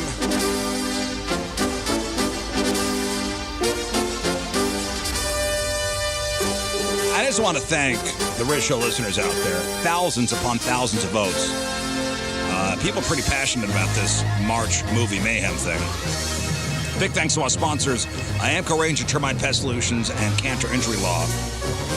The results are in. Now, we handpicked 32 of our favorite 90s movies, and they all went up against each other in a winner-takes-all bracket showdown. From the high-octane, action movies to the comedies that you still quote daily, only one can be crowned the greatest of the 90s. And after all those votes, it's come down to 2. And you guys voted, and we have a winner. Was it Tommy Boy, or was it The Shawshank Redemption? Ladies and gentlemen, according to the Rizz Show audience, and this is 100% binding. Mm-hmm. Until next year? Well, maybe next year we'll do the aughts. Okay. I like it. Yeah. We keep this thing going. Yeah, I like whatever it. we want. Mm-hmm. We can do TV. Yeah, we're fine. We can do whatever we want. Well, let's. Hey. We're living in the now. All right, Van Boy. You're Van in the future. If I don't like the results of this contest, Risky Business goes back yesterday. Who wins next year? And gets on Twitter for a while. Tommy Boy versus The Shawshank Redemption. Any wanted to throw in their 2 cents? Any? Man, listen, I had The Shawshank going all the way. Yeah. I had Dumb and Dumber getting to the final, which Tommy Boy beat. So if anybody's going to beat it, it should be the one that beat Dumb and Dumber. And when I last checked last night, it was somewhat of a tight race, but Tommy Boy jumped out to an early lead. So I have a feeling that Tommy Boy won, but I am rooting for Shawshank. Come on, Shawshank, baby. I voted for good old Redemption, but I still want Tommy Boy to win. You ready for the results? Ladies and gentlemen, I believe in Farley. Our favorite movie of the 1990s. Tommy Boy. Whoa! Thank God. Man, what was the percentage? 61 to 39. I thought the boomers had hijacked this whole thing. Pretty good. 61% to 39%. Congratulations, Chris Farley, David Spade, Tommy Boy. We got David Spade on the phone right now. Wow. Oh, he hung up. Oh. Dang it. We took too long with our Would You Rather. Oh, he's gone? Oh, okay. I'll call him David back. Spade is here to accept the award. Well, congratulations, Tommy Boy. I'm not unhappy with that. No. Not who I expected. Yeah, same. I didn't expect that at all. I expected either Pulp Fiction or Big Lebowski, but I'm okay with Tommy Boy. Me too. And the people have spoken. And again, it's binding. And somebody out there has won an entire prize package. Yeah, as a matter of fact, there was a tie, and they went to the tiebreaker for the winner. Oh. So they get Point Fest tickets and Learn's crazy 90s prize package. Hope you love it. Hope you love it. So congratulations to that person. Good for you. Now, when anybody asks, greatest movie of the 90s, you said Tommy Boy. That's right. It's settled. That's one less argument. Settled. Settled. Anybody a Liquid Death fan? Yes, I am. It's water. If I'm It's thirsty. a little much. good. It's heavy metal water. It's a little much for me. I like it, man. I mean, why do you like it? Honestly, it's good. Like the water in a can doesn't sound like it would be good, but it's really like it stays cold longer. So like if they have it in the club when I go on stage, like at a comedy club, it's It's like more the metal insulates it. metal more, insulates right? it. It's not as prone to spill as a bottle. It doesn't have it is like it's got a nice Good base solid on base. it. So when I sit it on a stool, it just sits there. It Okay. makes you feel a little more like when you're not a drinker. It makes you feel a little more like in your social situation. It feels like you're holding like a cold beer. A tall kinda. boy, yeah. But there's 50 canned water brands. Why Where are Liquid they Death? though? But yeah, they're not spending the marketing money, and Right, but like name and push. 5 more. well, we started with Monster. We've been drinking. Monster water? Yes, we've been drinking Did not know Monster. that even existed. Well, on Warped Tour, when Warped Tour was a thing, the tour, it was called Tour Water, and it was the tour was sponsored by Monster. So the crowd would think that all the bands are drinking Monster on stage. Right, but I don't think that's available for Okay, whether it's not or not, I'm just saying we've been drinking canned water for 20 years now. And- on the Southwest flights they have canned water. Oh, really? Yeah. I don't know. Yeah, I mean, it's out there. It's out there. I feel like I was just a little overexposed, and it was just thrown in my face so much, and everybody was talking about it so much, it became a little bit obnoxious. And Well- I realized how dumb that is. Liquid Death, they're famous for being way over the top with their marketing, and that's why they're in the cultural zeitgeist. Mm-hmm. That's why everybody knows Liquid Death. Murder your thirst. Which is a great, Which it's is a great hysterical. slogan. That is great. So their latest stuff might actually take it to another level here. So they've teamed up with home builder Taylor Morrison for a giveaway that sounds like I don't know, a fever dream for some people. A brand new house where the taps actually flow with Liquid Death soda flavored sparkling water. I will say their lime is pretty good. The bubbles are the right size. So custom plumbing, soda on demand, straight from the sink. Have you had all the flavored ones? No, I don't like soda. No, it's not soda. It's just sparkling water. Yeah, but I don't like the bubbles. I'm not a bubbles guy. Oh, really? Yeah, I'm not a bubbles guy. Yeah, they do have a lime sparkling water that is. Well, this would be there. sparkling water coming out of your faucets. According to Taylor Morrison's marketing chief, flat marketing just doesn't work anymore. The goal is to create something so unexpected that you wouldn't just want the drink, you'd want the entire house it comes in. It's definitely a bold move, even for a brand that sells, water in tall boy cans. So I guess you have until June 30th to get in on this thing. I guess on every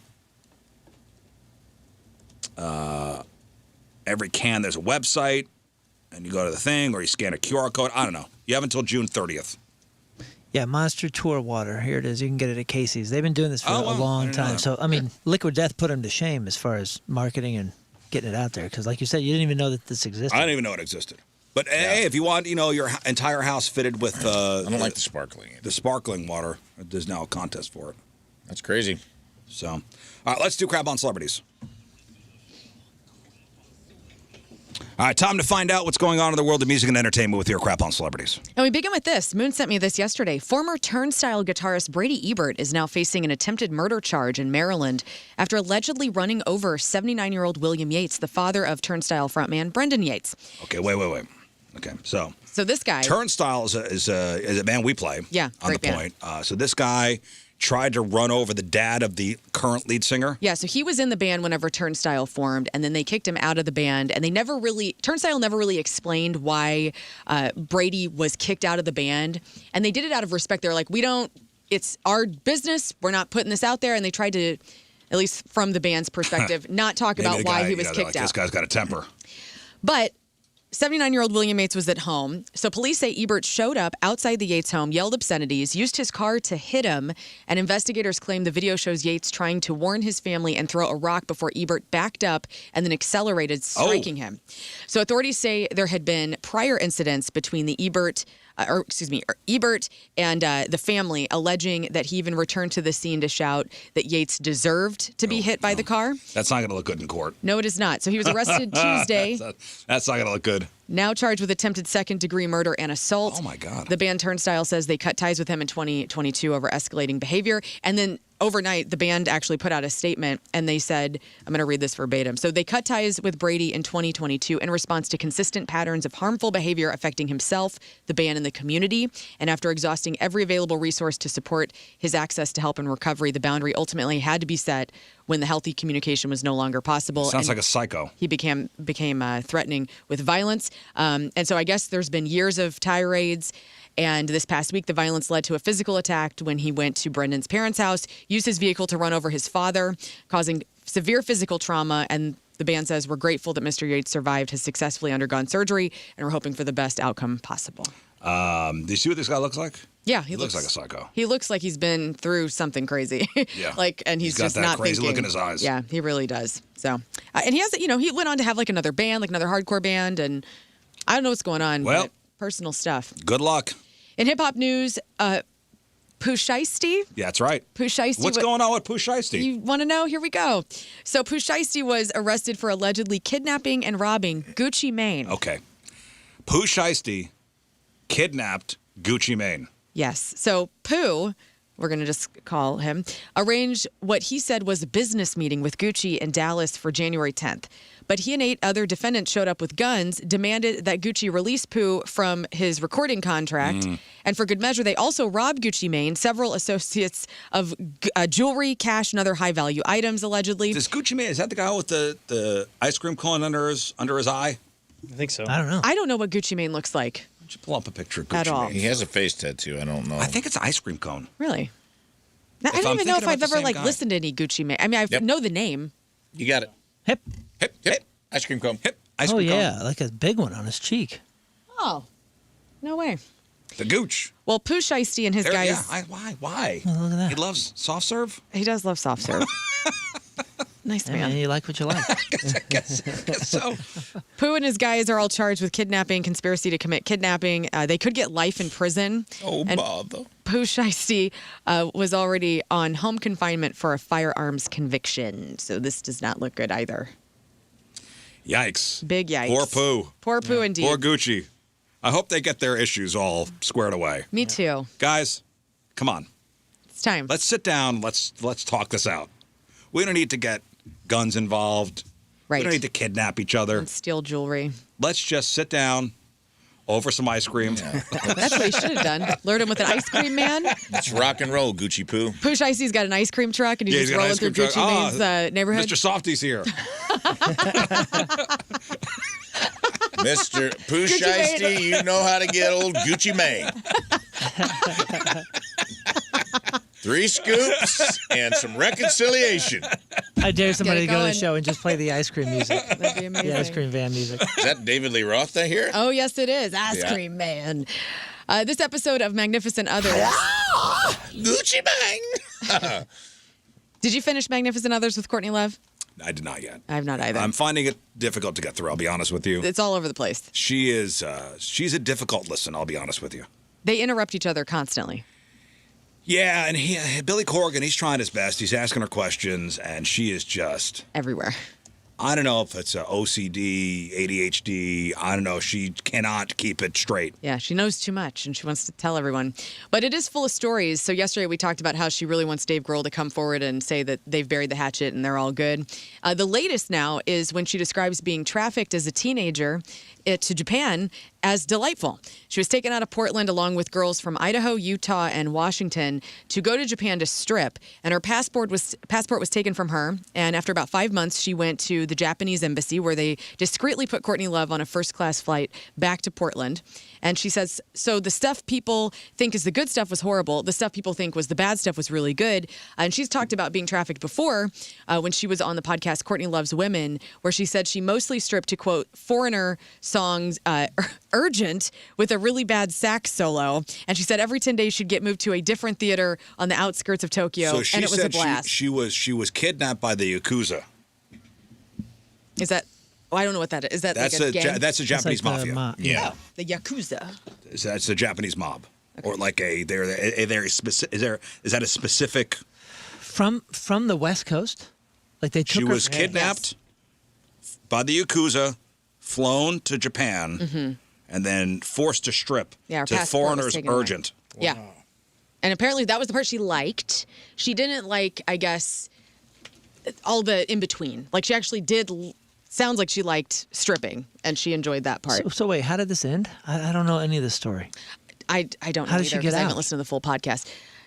Because the embassy took her back to America on a first class flight. So to she the United snuck out States. or something? So She went to the embassy. They busted the ring. Oh, she went to the She embassy. went to the embassy and said, my passport was stolen from me. I've been here for 5 months. I need to go back home. Like she didn't want to be there, but she tried to make the best of it, it sounds like. And they said, okay. And they put her on a first class flight back to the United States. And her story. So Courtney Love. It's a great song. You guys know "Urgent" from Foreigner? We play this every hour at 94.7. Yeah, you do. KC 95, Foreigner, Urgent, coming at you. Rock and Roll Hall of Fame. Yeah. You give it up for Foreigner, man. What a band. Lou Graham, let's Love go. it.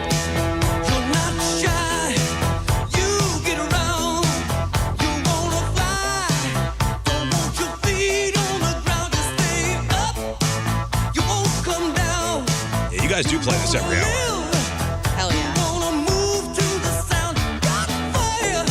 We'll just get to the chorus songs. What about that saxophone solo? Oh, yeah, that's at the end.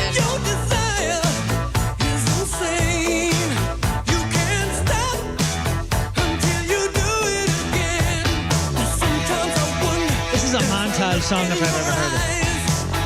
All these songs from Because they're all built for a montage. This is Karate Kid 7.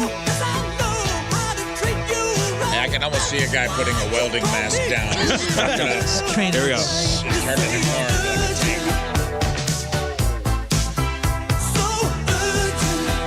So ugly? Urgent. Oh, I'm sorry. So ugly. Okay. Oh, so good. Listen, when we're off the air, just turn on Casey. It'll be on, I'm It'll sure. be on there. 10 o'clock. I'll play for all of you to come over with me. In stalking news, yesterday we discussed the incident where Lindsey Buckingham was in Santa Monica. A woman threw some unknown liquid at him. Well, police say the suspect, now we know her name, Michelle Dick, What? has a history of Buckingham. What was her name? Michelle Dick. D-I-C-K? Yeah. Oh. She has a history with Buckingham, claims he's her biological father, something that's led to years of alleged harassment, including threats and even Is a she fake saying that 911 he's call. her Daddy. daddy? Yes. Buckingham is, Lindsey Buckingham is Dick's allegedly daddy? Dick's daddy. That's right. And so she's done this before. She's got him detained at his own home and What? yeah, this isn't good. Yeah, this woman this is is a woman with obsessed. mental problems. And so Buckingham wasn't seriously hurt, but authorities are treating the situation as serious. Investigation is course. ongoing. She What threw was in the liquid? What I was wanna the know. liquid? Right. She Still threw don't know. liquid at him. Probably a DNA test. I would what's in the bottle? Was in the bottle. A woman in her 40s is under investigation for allegedly stalking and harassing Tobias Forge, the frontman of the band Ghost. She sent repeated messages, letters, and payment requests between July and October of last year. And the harassment included sending a mobile phone inside of a letter to which Tobias described as intrusive and threatening, especially since he had already blocked her communications on messaging and the WhatsApp. How do people get in touch with these people? You have to jump through all these hoops. Put these people on the FBI to do some investigation. If you really want to do the work, if you put in the work, you will be rewarded. Well, Forge is not seeking financial compensation or anything, just wants to be left the hell alone. And this woman says she's known him for 16 years and that they've had daily contact since 2016 or something. So she's wild. Olivia Rodrigo, I know you're excited about this, Rizz, announced her third album is coming up. Oh, when? Called You Seem Pretty Sad for a Girl and So in Love. It's going to be out June 12th. And there's a photo of her as she's in a really cute pink dress, upside down on a swing, as we all did in the 90s. And it's going to be just chock full of love songs. One of the songs is about what she thinks being in love feels like. Of course, we know her last known relationship with British actor Louis Partridge. So maybe there's some breakup songs in there about him. She's good, man. She is very good. Olivia Rodrigo? I think it was Vogue. I read she just did an article, and I read it the other day, and she's sharp, man. For a young gal, was she 23? Yeah, she's very young. Was she that She's sharp. driver's license? Was that her big song? Yeah.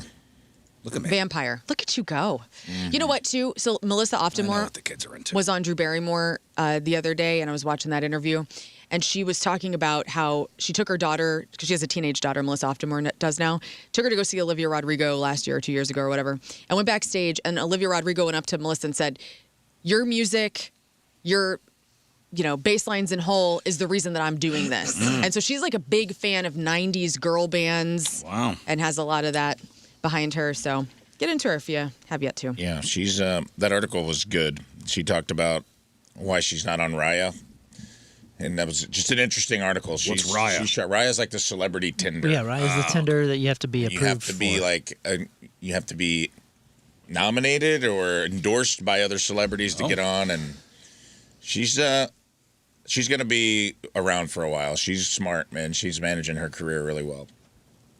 Today is the final day that you can do the fan vote for the Rock and Roll Hall of Fame. Hey, so this is Courtney Love? This is the interview? Her with Billy Corgan, yeah. Yeah. She looks very different. She had some work done. She looks, she's got a Michelle Pfeiffer thing going on. Mm-hmm. Her nose is different. Her nose is way different. Oh, okay. At first I thought it was Man, Michelle a nose Pfeiffer. job can really. She told that make story, a too. person. After the Yakuza kidnapped her, she went to an inner city high school and really helped kids turn things around with Coolio. And that was Dangerous Minds. Yeah. Oh, yeah, that's right. Gangsters Courtney's just telling Paradise. stories. Last day to vote in the Rock Hall. Standing on top still, New Edition, guys. Close to 1 million votes, followed by Phil Collins, Pink in third, Luther Vandross in fourth, and Shakira in fourth. If you're wondering where Iron Maiden is, they are number 12 on this Where's list. Billy Idol? Billy Idol is number 9. INXS is number 6. The Black Crowes number 14. 15 Oasis. It's a mess. And if Jeff you're Buckley worried at the end. And if you're worried about it, It doesn't matter. it doesn't matter. doesn't matter. They never care. If you're what the really, fans really think. worried about it, just go about your day and get a life. Yeah. Guys, Tiger Woods flipped his car on a narrow road in Jupiter, Florida. We know that. And then he pulled out his phone and called the president. Oh, my gosh. So footage from police body cam showed Tiger failing field sobriety tests. And then at one point, he walks away from cops, gets his phone, and when they call him back, he says, I was just talking to the president. Yeah, here's the thing. Dude. Was he? No, it's it was the- so sad. It's a Trump. It's so sad. It's the most "Do you know who I am?" Yes. sentence I've ever dude, heard. it And the was way so that he gross. says it too Hang is on. like, We have- yeah, I my- was just talking to the president. I'm sorry. My phone is ringing. Ask me who I'm on the phone with. Who are you on the phone with? King Charles. Oh, so y'all don't even Wow. believe it? Guys, it's No King joke. Charles. Oh, I believe it. Even the way I'll talk to you later, buddy. Dude, the Okay, way he bye. was off the phone, he was like, "You got it. No problem. Yep. See you soon. Thanks. Bye." And then he's like, It's the they're president. like, "Please stand by us, Mr. Woods." And he's like, "Oh, sorry, I was on the phone with the president."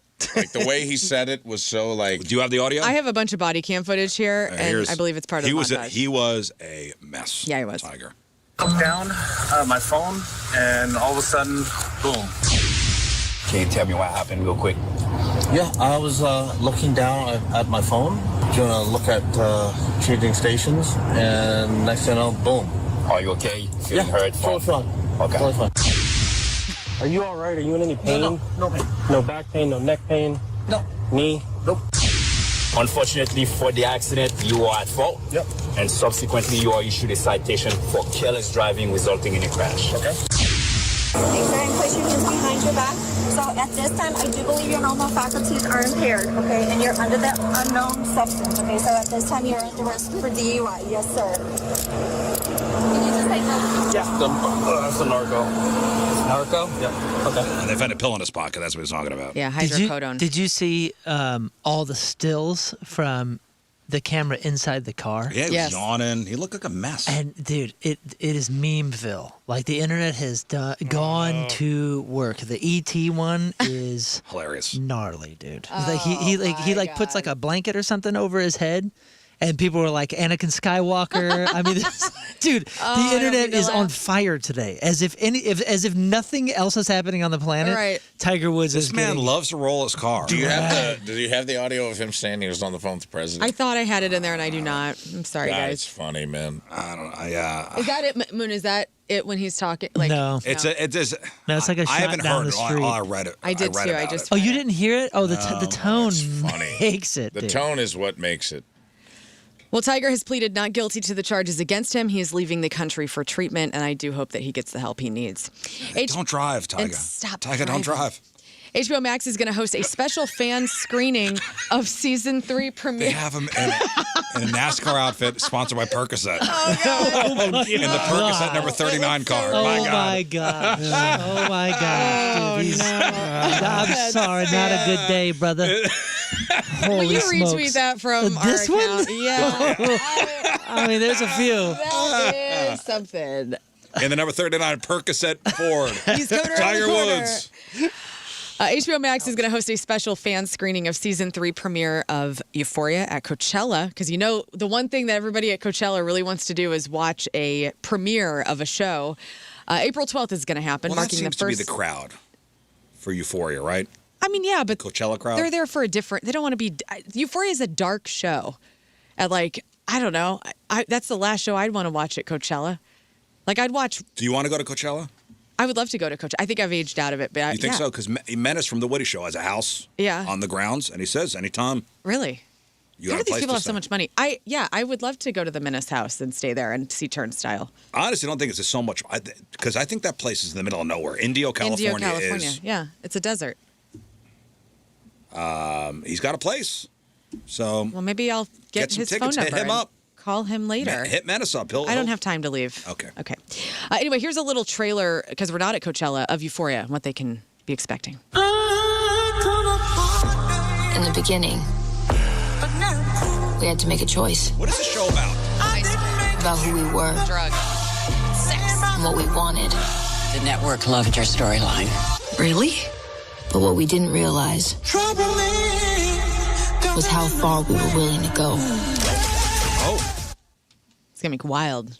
I love the show. You've not watched it at all? No. Has anybody watched that show, Summer House? That seems to be a thing everybody's watching. Summer House? Steve Carell one? No, I just started Rooster. the Steve Carell one. It's great. Rooster? Yeah, Rooster's No, awesome. it's the Summer House show. I hear everybody talking about. I don't know. I will say this, and I do need in all fairness, the DTF St. Louis thing, it was so colossally boring, and I know. I like it. I didn't like it, but I've caught up just because I've committed. I want to see it. It has gotten better. It does. I think people didn't realize that it's very much a comedy. It's a slow roll. It's a slow burn. And it's interesting, and it's so far it's worth the watches. I'm on episode 2. Yeah, you got to kind of endure. It gets good. But the last couple episodes have been like, oh, okay, well, this is interesting. All right. I like it. I came around on it. I think you just got to get over the St. Louis references being all jacked up. I think that's really they're turning trolling people us. off. Yeah, they're trolling People us. here. But you got to think about It's how a many Chicago movies guy. It happens everywhere, man. I don't like Bateman's glasses either. That's annoying me. Like, just looking. And I love him. I haven't seen it yet. It's funny. It gets funnier as it goes. Like you realize it is very much. I like the actors. Yeah. Well, and it's one of those that intentionally. David Harbour's great in it, man. He is spectacular. He's excellent. in it. I will say, like these So funny. these last couple episodes made me go, "Wow, you know what? That guy really is a great actor." He is. I did not give him that credit until these 2 episodes. But it's one of those shows that each episode is designed to make you hate someone else. Yes. I mean, the wife is pretty hateable in everything in every episode, but yeah, it's a bit more crafty than I gave it credit for.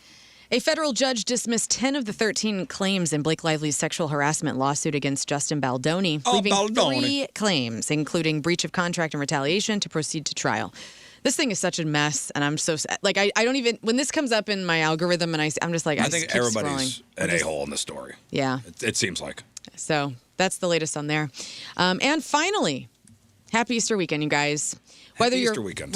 religious or you just love eating chocolate and bunnies are cute, here's some movies that are fun for the whole family. I don't think you're going to guess any of these. Like, Easter movies? Are these specific Easter movies? yeah, these are specific Easter movies. You got one in your brain? No. Yeah, exactly, because nobody watches Easter movies.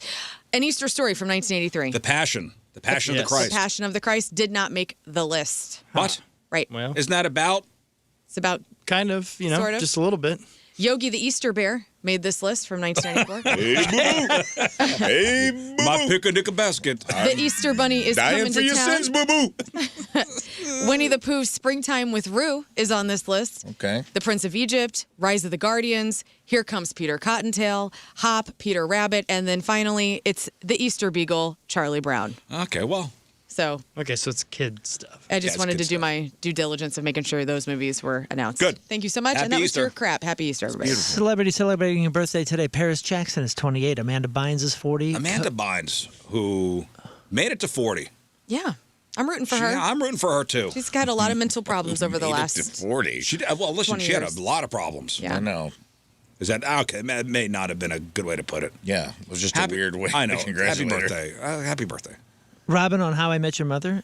Kobe Smulders is 44. Adam Scott, 2 first names, is 53. Jenny Garth is 54. Sebastian Bach, 58. Jenny Garth from 90210. 90210.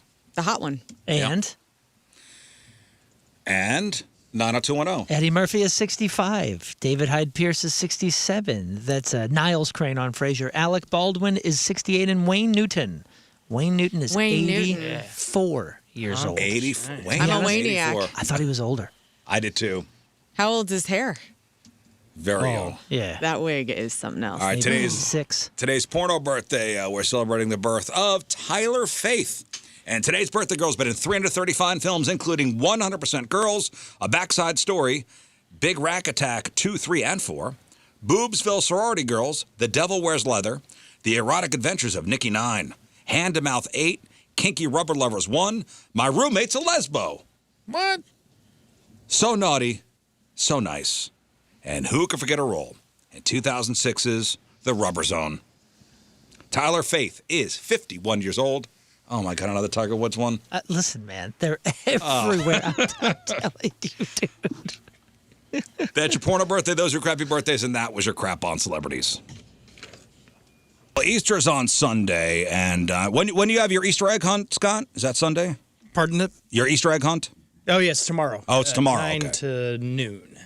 It's a big deal at the family church there.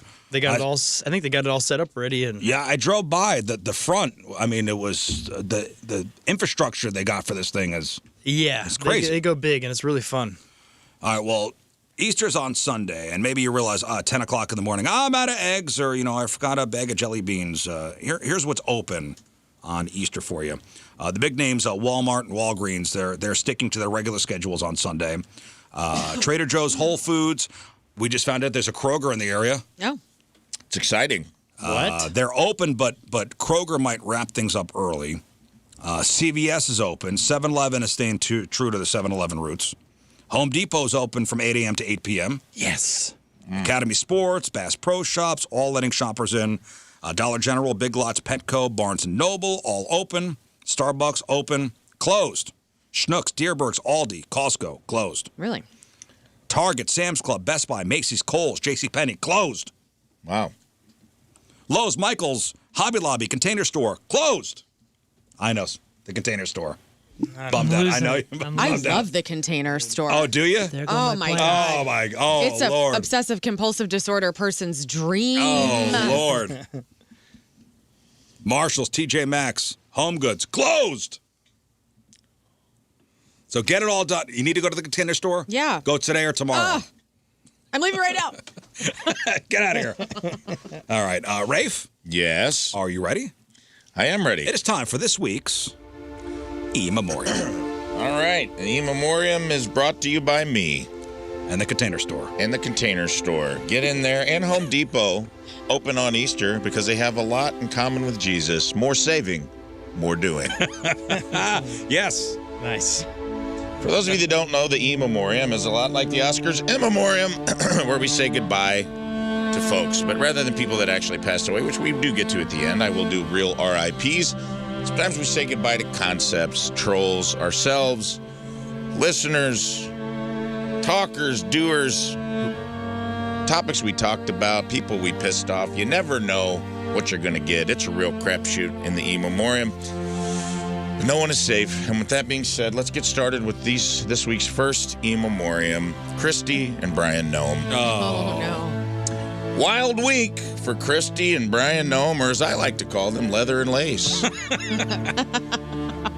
Brian Nome, husband of former DHS Secretary and South Dakota Governor Christy Nome, is facing public scrutiny following a report alleging he maintained a secret online life involving cross-dressing, bimboification, fetish chats, and significant payments to women to degrade him online.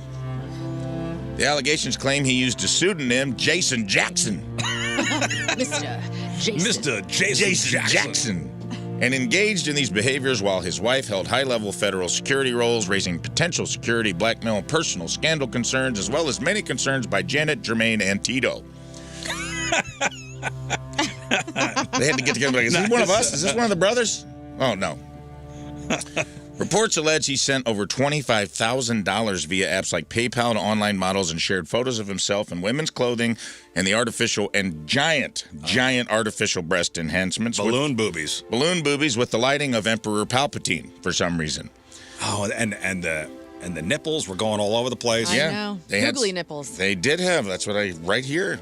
Wild built-in nips in these giant boobies that face both north and south. First ever recorded case of Civil War nips.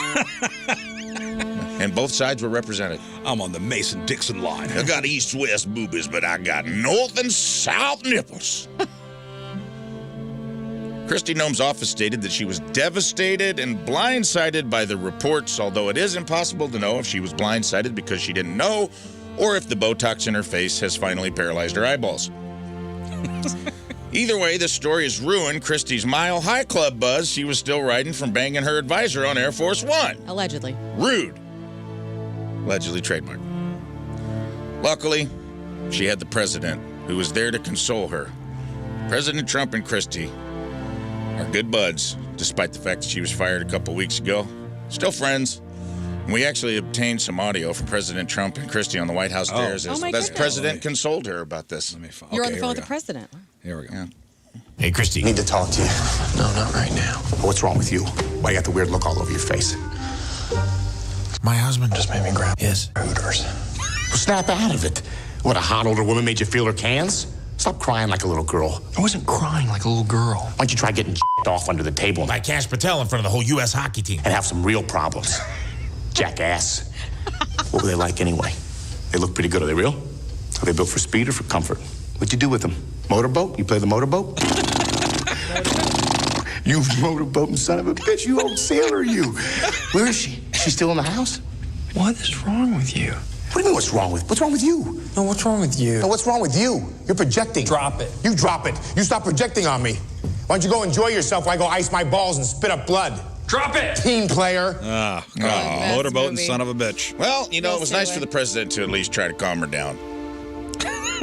Thank you to CNN for sending me that audio. Now, moving on to the husband, Brian has officially came out with his side of the story. And he's decided that he wants to be completely transparent about what's going on. He said that he's sad that he's done something terrible to embarrass his family, although he would like to point out that strapping on a bodacious pair of chesticles didn't even break into the top 10 things that have shamed the Nome family name. In his defense, he did feel like he was obligated to hide those sweater puppies from his wife in fear that she would open fire. He was fully cooperative in the government investigation when all of it went on. In fact, believe it or not, guys, I have a second piece of audio. Oh, my goodness. That I have obtained from the body cam footage of when federal agents went to question him about what was going on. Okay. Let me get this on here. Okay. Hello, sir. Good afternoon. I'm Detective Page. This is my partner, Detective Plant. Would you mind if we asked you your name and a few questions about Brian and Christy Nome? My name's Jason Jackson. Who are you looking for? Brian Nome?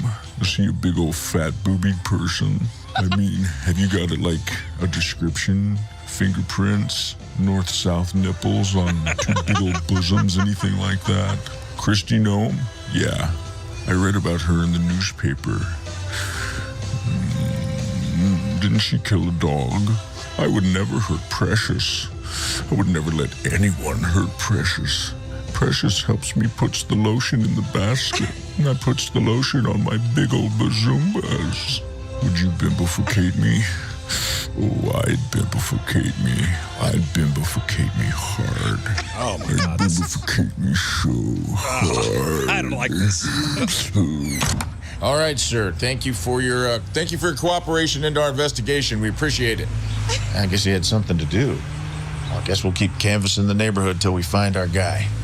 But was it just me, or did that dude have huge knockers? Where'd you get that footage? It was body cam footage. I actually had sunshine law, so I was able to obtain it, which is nice. And you know what? Good for him for playing ball. And all right, that's all I have so far, but I will be providing updates as the story unfolds because much like Brian Nome's chest, this story is still developing. Okay. Bye-bye. Thank you. Yeah, you're welcome. That's so amazing you got that footage. I know. Well, I have my ways. Good use of the classic sweater stretchers. Thank you. Sweater stretchers, yes. Next up, 2 decades of pug life. Shout out to my brother-in-arms, Bocephus Merle Haggard Williams, on 20 years of being my ride-or-die homeboy, my sidekick, my partner, my dog, and possibly the oldest puggle alive. I have an email out to Guinness Book of World Records to see if I can get my guy in the history book. So far, I have not heard back, but I did a deep dive of research, and I think he might be the oldest living puggle, which is tight. He's been a good boy since April 2006, and I will admit, he is not a working dog. He has no discernible skill set unless the St. Louis Metropolitan Police Department would ever need a dog that specializes in locating shade. Aw. Oh. In which case, I would be willing to nominate him to join the force. Otherwise, he's just going to hang out, wait for treats, and pretty much just sleep in between meals. He's and that's still cool. food motivated, right? Very much Great. so. He's Very fine. much so. This dude is living meal to meal. That's what keeps him alive. He's fine. He's just like his dad. You don't get too stressed out. You don't put a lot of miles on your heart if all you're worrying about is what's for dinner. Now, I feed him breakfast every day. I'm like, you gonna die today? He's like, what's Not for today. dinner? Homeboy, could be lasagna night. Ain't trying to miss that. I respect the hell out of him for it. well, I'm sure you read about the oldest media reported puggle is 17 and a half years old. Please. 17 and a half years old. It's a puggle named Tut. Tut. Back in 2023 from Apex, North Carolina, made local news. Unofficial oldest puggle in America. Not anymore. There's Hey, a new Tut. king. Unverified owner claims that he's got a puggle that was 21. A puggle named Precious. Oh, no. Precious. Prove it. Not Oh, precious. precious. Yeah, it sounds like it was Brian Nome making that claim. Unverified. Yeah. I think Brian Nome's the one saying that. So the average lifespan of a puggle is between 10 and 15 years. So Hey, he outkicked his coverage a long time any ago. puggle living past 16 is considered exceptionally old for the mix. So He's old, and I think about it all the time. I'm like, that guy, he's survived. I've had several long-term relationships while I've had this dog. He's survived an entire another boy's childhood, who's almost 18 years old. He is a living testament to companionship, and I love him very much. So happy birthday! happy birthday, Bo. See if we can stretch this out another decade, and maybe you'll live to be 30, and you can He's going to outlive us all. You can get in the time travel van and go He's back Keith to when he was a Richards. puppy. He is Keith Richards of Puggles. You think about it. Anyway, congratulations. And he snorted bud. his dad's ashes. Yeah, that's right. Fell out of a coconut tree. Like Keith Richards did. It was a stretch. I'm sorry. I'm moving on. Well, you've been a good pal, and I appreciate. I cherish every day with you. Bye bye. No, not bye bye. Not Bye bye. Bye to the 2 decades. Bye bye to the. Bye bye to your Not teens. bye bye to Bo. He's in his 20s. Bye bye to your teens. Why would you put that out there? You did. You did that. You did. You did that. You did that. I said bye bye Lock to it up. his. You did The name of the thing is 2 decades of pug life. That's the frickin' title. That's what we're saying bye bye to. Now you put it out there. Oh, just got a text. He's dead. He's No, dead. no. Oh, my God, no. Congratulations, dude. What got him? Congratulations. Too many birthdays. Choked on breakfast. Well, speaking of pasta, next up, Rizz's spaghetti addiction. It's time for an intervention. Rizz's spaghetti addiction manifested this week in a way that disgusting, shocked us all, appalled us all, with him asking if people would subscribe to a $5 paywall to watch him eat spaghetti in bed. He put an eagle call out. It's disgusting. This is how it starts, man. You think it's just noodles, brother? Next thing you know, you're gargling meatballs. You're just in bed with a mouthful of meatballs gargling for all the pervs on the internet. No. And the slope gets steeper. Now you're doing live streams. It's late night linguine, midnight marinara, bow tie pasta bad boy. Next thing you know, you got an ass full of tortellini. I'm like Chippendales with a bow tie pasta. Yeah. Yeah. That's right. And then for a $10 subscription, there you are, laying there. Spread eagle with an ass full of tortellini. Kids and your wife can't look you in the eye anymore. Pretty soon we see Rizz at a busy intersection giving ragu jobs at stoplights. With a noodle strainer and a block of Parmesan, making pasta con broccoli in people's laps for spare change and tugging on their garlic bread. How far are you fallen, you little Italian Hey, listen, man? it's tough times. Gas is expensive. Gas is expensive. I guess we can get behind you. We'll just have to pull him off Olive Boulevard out here in front of Hubbard to try Cheer to is save him a very little bit. expensive. I got the bill for one trip they're doing. Oh, my God. So if anybody out there wants to watch Rizz tug on some garlic bread and gargle some meatballs, now's your time. How far you fallen? Bye-bye. And finally, fart inspection. Oh. Oh, moon farting in my chair? Yesterday, I did not fart in your chair. All right, well, we got to get, no pun intended, we got to get to the bottom of this. Yesterday, the Rizzuto Detective Agency had a watershed moment when we had to launch our first ever internal investigation on one of our own detectives. A confidential informant named Ken Cruz. Not confidential anymore. Love you, Ken. Love you, Ken. You've always had my back. Not anymore. 12 years of the show. You've always had my back. My secret informant, Uncle Ken, provided a video that seemed to show Moon tooting in Rizz's chair during a segment about animals you wouldn't want to see out of their cage at the zoo. Now, maybe this inadvertently triggered Moon to let a little ass badger out of his own butt cage. I don't know. I like to believe in you, man. I believe your word is good to me. Your word is bond to me. Absolutely. But we did send the chair to Hubbard Forensic Labs for fecal testing. And results came back as inconclusive because it was cross-contaminated with angry Fandango farts. That's right. Now, I have... Yeah, I don't know what goes on after 10 o'clock here. I have a question because I want to get down to this, too. I'm as concerned as you are as to how this video evidence has really been presented. You believe it's been tampered? Well, here's my... I don't know if the video has been tampered so much. Hear me out on this. This kept me up. I haven't slept. For the last 24 hours, I thought, okay, with any investigation, how do we start it? And it starts usually with an interrogation. And the first person I'd like to interrogate is the person who has professionally made a job of making fart sounds anytime somebody bends down around them. And that's King Scott. Oh. So, King Scott, do you remember on Monday, when I raised my butt, to adjust the boys, if you will, did you perhaps on the mic, because the video only shows me. This was Tuesday because Tina was here. Tuesday, sorry. The video only shows me, but all the microphones are on. Did you maybe by chance, even accidentally or because you'll do it like even unconsciously do it. Like you'll go Ferp. Well, I would never do it for a cheap laugh, especially on Not air. this guy. Yeah. So I'm It not. sounds like your cousin is trying to finger you for this fart. Hey. So did you perhaps make a fart sound when you saw me adjusting my boys? I don't think I could make it. I mean, that was a perfect. It was a perfect. Do we have the audio? It was perfectly timed. Blast of air sound that I don't think my mouth can portray. I've watched this video back. Well, 65 times. Before you play the video, this is an actual. As a result of all of these allegations being thrown around, we were left to interrogation tactics because Donnie Fandango's farts contaminated the sample. We couldn't figure out how to handle it because we love Moon. We want to believe him. We're all just too close to the problem. Believe all moons, I think is the... Yeah. I'm a fan. I want to bring back moons. Yeah, I understand. I don't want to see your name besmirched out there, man. Fartgate's a big deal, But dude. Fartgate has to be... We have to treat it... If we don't have integrity within ourselves in the Rizzuto Detective Agency, what do we have? That's right. So we expensed a special investigation on the Hubbard credit card. Yes. And called in a special interrogation agent to try to get Moon to admit to his crime. And we actually have a clip that I pulled from the interrogation.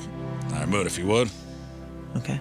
Do you know the bear rules for survival? Yeah, you scream really loud, move your arms, and you just look like disheveled, right? No, that's... You hop in It's raw like, meat. If it's black, fight back.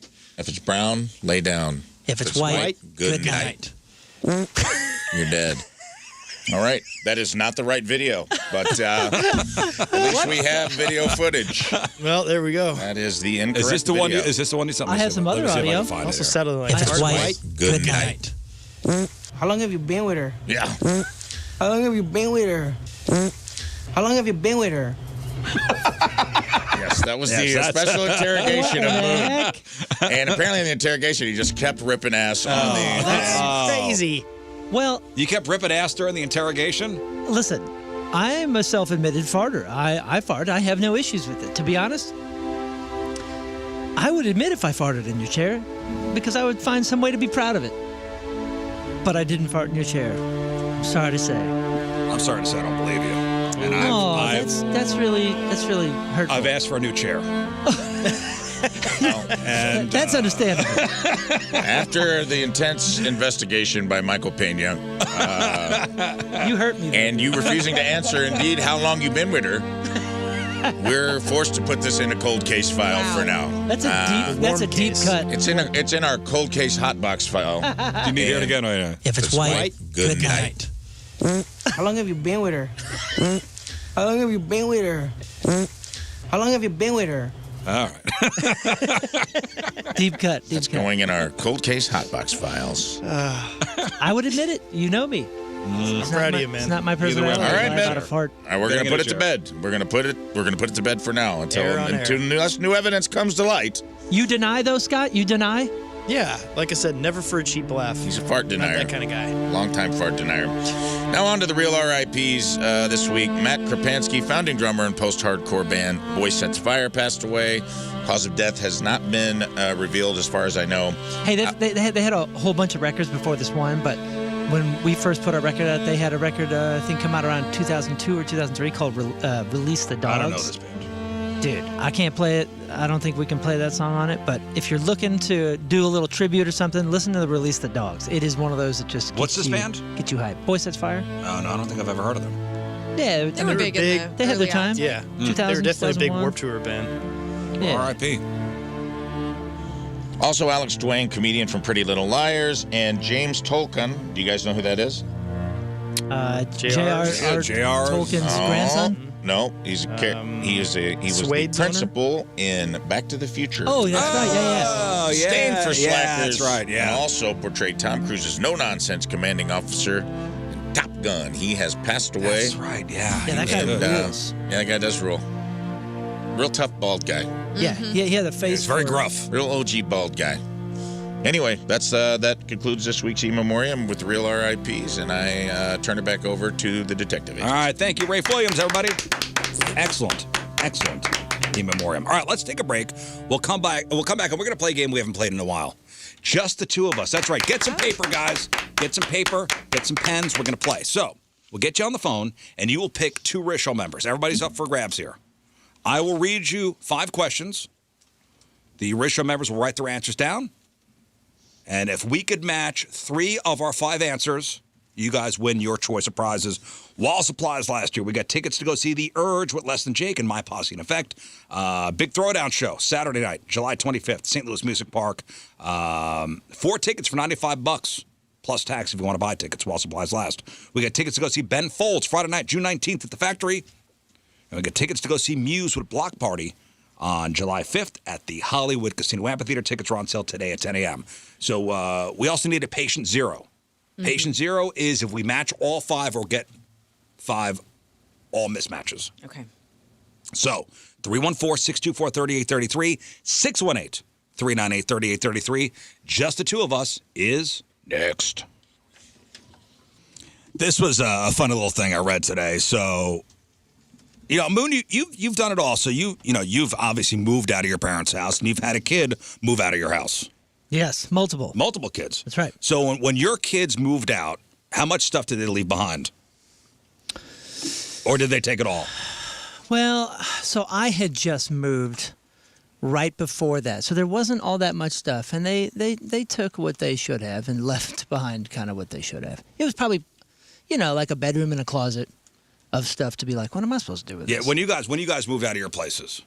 Well, I'll tell you what, before my dad passed in December, for the last 3 years, he had strategically started just dumping all of my old crap into my house. And my mom's still kind of doing that a little bit now. So I left behind a lot more than I realized. But remember, I moved out under not all that great circumstances at the age of 17. Yeah. Well, all right. So what about you guys? When you guys moved out, how much stuff did you leave back? I didn't leave hardly anything. No, so you took it all? I took it all. Yeah, I was like... Every little thing, every stuffed animal? Every little thing. I think the only thing that still remains of mine is maybe some VHS tapes and some prom dresses. That's the only stuff that I have at my mom's house. I would say I took 90% of my stuff. Really? Oh, I didn't have much. I didn't have much either, and I wanted to decorate my apartments and stuff, so I was like, I gotta take it all. I left my baseball cards, which somehow are gone. Well, remember, I was still 17, so my Cindy Crawford poster, it stayed. Nice. It's probably still up there somewhere. Did you leave stuff at home? Yeah. My mom still has, baseball cards. I put stuff in totes in the basement, so there was, stuff I didn't want to take with me, childhood stuff. My military uniforms. They're at my mom's house. When I moved, I've moved out several times, but it's I have stuff that my mom has kept over the years. Right. Just mementos from high school yearbook. Yeah, I have that stuff now. Stuff when I was in the Boy Scouts, certificates. My mom's got a couple of totes full of little childhood mementos that she can't let go of. I think. And my mom will give me stuff every once in a while to take home with me. She sent me for Christmas. She gave me a picture book that had some stuff in it that she put together out of the basement. And it was cute. It was very, very sweet. Scott, what about you? Did you leave stuff at home when you moved? Yes, I left a decent amount. I went. Yeah, because I went to Springfield for college, so I just left everything there pretty much and just had the bare minimum to survive in town. And then I moved to St. Louis, and I just kept forgetting to pick anything up there. Yeah, you take a pot for ramen noodles. That's about it. Yeah. So 92% of people have left belongings at their parents' house. I will say, I remember leaving a whole bunch of stuff and thinking, oh, man, this is going to be in the way, and they're probably going to throw it away. Turns out my dad was kind of a hoarder. This is his jersey from 1968 that I'm wearing right now. Which I don't know how you can put pans under that, but I don't know. It's tight. Old times. That's awesome. So 41% of young adults say they kept stuff with their parents for, quote, safekeeping. 25% say they're just storing stuff at home for later. 74% say their parents don't mind holding on to things. My mom has my sister's bedroom pretty much the same way it looked. Oh, really? It's a museum? Yeah, it's like a little museum of Emily. So you go, and she's got clothes that she keeps here and stuff. It's kind of nice. Yeah, it didn't work out for my oldest daughters when they moved out. Their room was taken immediately, so there's no museum. There was nothing left. It was like Chris says divide the stuff up. It's in feedback. Southern Illinois moms keep every single thing from your childhood. Yeah, that's true. Until you're over 40, and then they give it to you all back. Exactly. I'm starting to get it back. Yep, that's how a my box mom at a is. time. Like, oh, look what I found. And they paint it. They frame it so well. Like, oh, look what I found. Isn't this cute? Get this crap out of my basement. Now, my mom would be like, do you want me to throw this away? Yeah. If not, next time you're here, you're taking it out of here. Oh, you know what my mother gave me yesterday? Or a couple days ago? She goes, here. And it was another folder. And like, I've been handed so many folders. Like, here, help with this, help with that. This folder had all of my merit badges from all of Cub and Boy Scouts. Yeah, I got those. I didn't even know. Not yours, but I got my own. They're like cards that are like signed off by the scout leaders and some other things. I don't know. I hate throwing that stuff out. You are a sentimental man. Apparently so did my father. She didn't even know it existed. She found it. She goes, look what I found. Your freaking merit badges. I have a box of like stuff like that. I just can't throw out. Yeah. It's not hoarding. I don't know. It is. No, it's not. Yes, it is. No, it's not. Yeah, don't. No, it's not. No, it's not. No, it's not. No, You're it's not. lying to No, it's yourself. not. No, it's These not. are my treasures. No, it's not. No, it's not. It's a museum. No, it's not. What is it? Settled. No, it's not. If it's not hoarding, what is it? It's keeping stuff because in case my kids want it. Yeah, right. Dude, our kids are inheriting these collections. We're inheriting our parents' craziness and I mean, shall I say it? Rock collections. Okay, You know well. how many rocks I got? I got $50,000 worth of rocks. That's sweet. Yeah, I don't need rocks. is it? Come on over. I'll take a rock. I'm opening up a Let's play. shop. Let's play just the two of us. All right, this is an easy and fun game, and it's sponsored by Universal Windows Direct. You'll be saying, I love my windows. All right, so you guys on the phone here will pick two Rizz Show members. I will ask 5 questions. We'll write our answers down. If we match 3 of our 5, you win your choice of prizes. Urge tickets, Ben Folds tickets, or Muse tickets. We need a patient 0. And patient 0 is if we match all 5, you win. Or if we get none right, you win. Okay. So, learn, pick a number 1 through 6. 6. 6, Steve in St. Louis. Scott is our patient 0. Let's go to the phones. And Bennett. Hello, Bennett. Bennett. Hey, happy birthday, Rizz. Thanks, buddy. All right, pick 2 Rizz Show members. Off some steam. Rafe and Learn. Rafe and Learn are at the So Ill connection. You guys will be first for just the 2 of us. Hang Bennett, on, let's do our a second. meditation. I got no time for meditation. Okay. It's time for Too just the late. 2 We're of us. connected. All right, here we go. This is our St. Louis round. All right, name a popular topping for a St. Louis-style pizza. Write your answers down. Name a specific animal you'd go to see at the St. Louis Zoo. Just the 2 of us. Good? Yep. Name a St. Louis Blues player, past or present. Okay. Learn, ready? Yeah. Name a city or town in the St. Louis metro area. Okay. And finally, name a St. Louis frozen custard stand. Oh, no. Wow. You're looking weird. Well, I have a reason for this. Yeah, I thought this was. Were we playing softball or I didn't know it was baseball? When you write the questions for the thing, you could do it yourself, okay? When you write the questions, you could. Oh, Mr. comment, Criticism okay? can't take some criticism. I have a reason for it, you dicks. I'm just.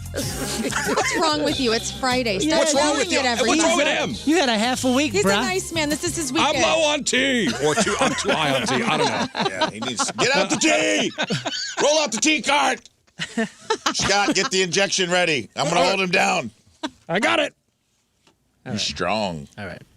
Okay, Moon will count it down. You guys good? I don't know. I think so. I don't know. I don't know either. There's a couple that I'm not sure. I don't know either. Oh, no. And I especially think number 5 is tough. I don't think so. I think so. I think I got this. It's not going to be what people think, but I think we got it. You see? Are you sure? Yes. Because No, you can't change. You see?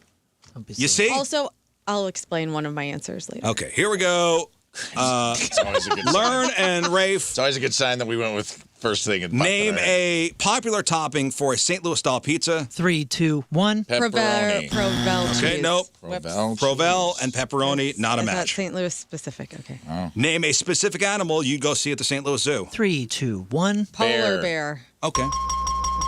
Penguins was the number one answer. Okay. I like the I thought polar it was bear. I saw a Raja. polar bear in my head, and I just wrote bear. I One wanted to correct. more. Name a St. Louis Blues player, past or 3, present. 2, 1. Brett Hull. I couldn't think of Snuggerud. I was thinking about James, it, your and I wanted to husband. say Okay. Snuggleshanks. You said you were going to be Lawrence Snuggerud earlier. The correct today. answer was Brett Hull. Yeah, I had Everybody's Brett Hull. favorite. I had Brett Hull written. That's good. Everybody's Good answer. Rivers would have. I thought Let's go Blues. Or Okay. Jamie Rivers would have been also. yes. Well, Okay, now you got to get the next two right.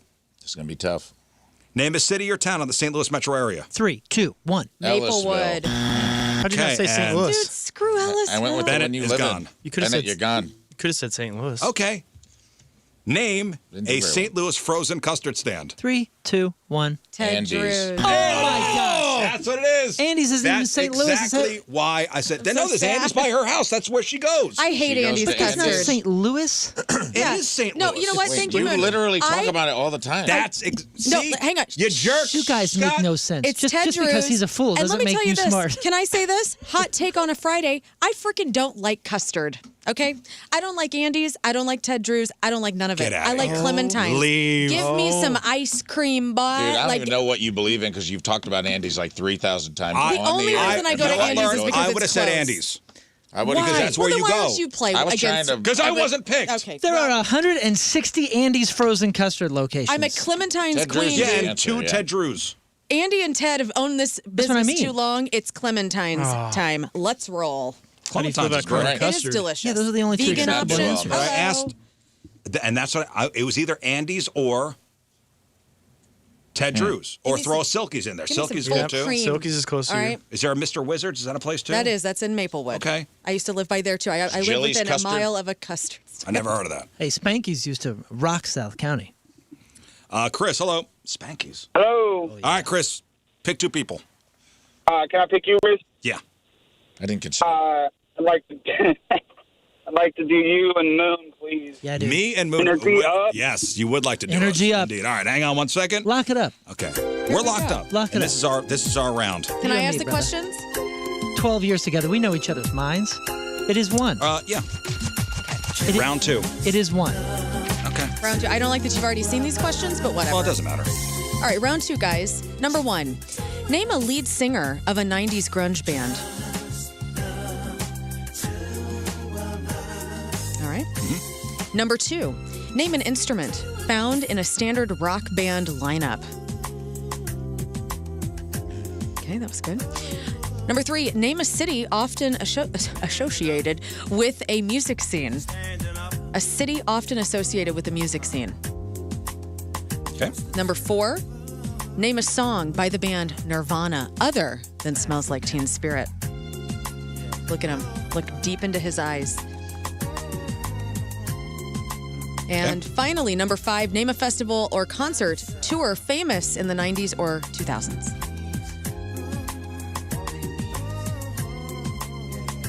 All right, they're scribbling down. They look confident. The greatest part is we would make eye contact and kind of look at each other and be like, Okay, I think this could be a what you 5 out of thinking? 5er. Here we go.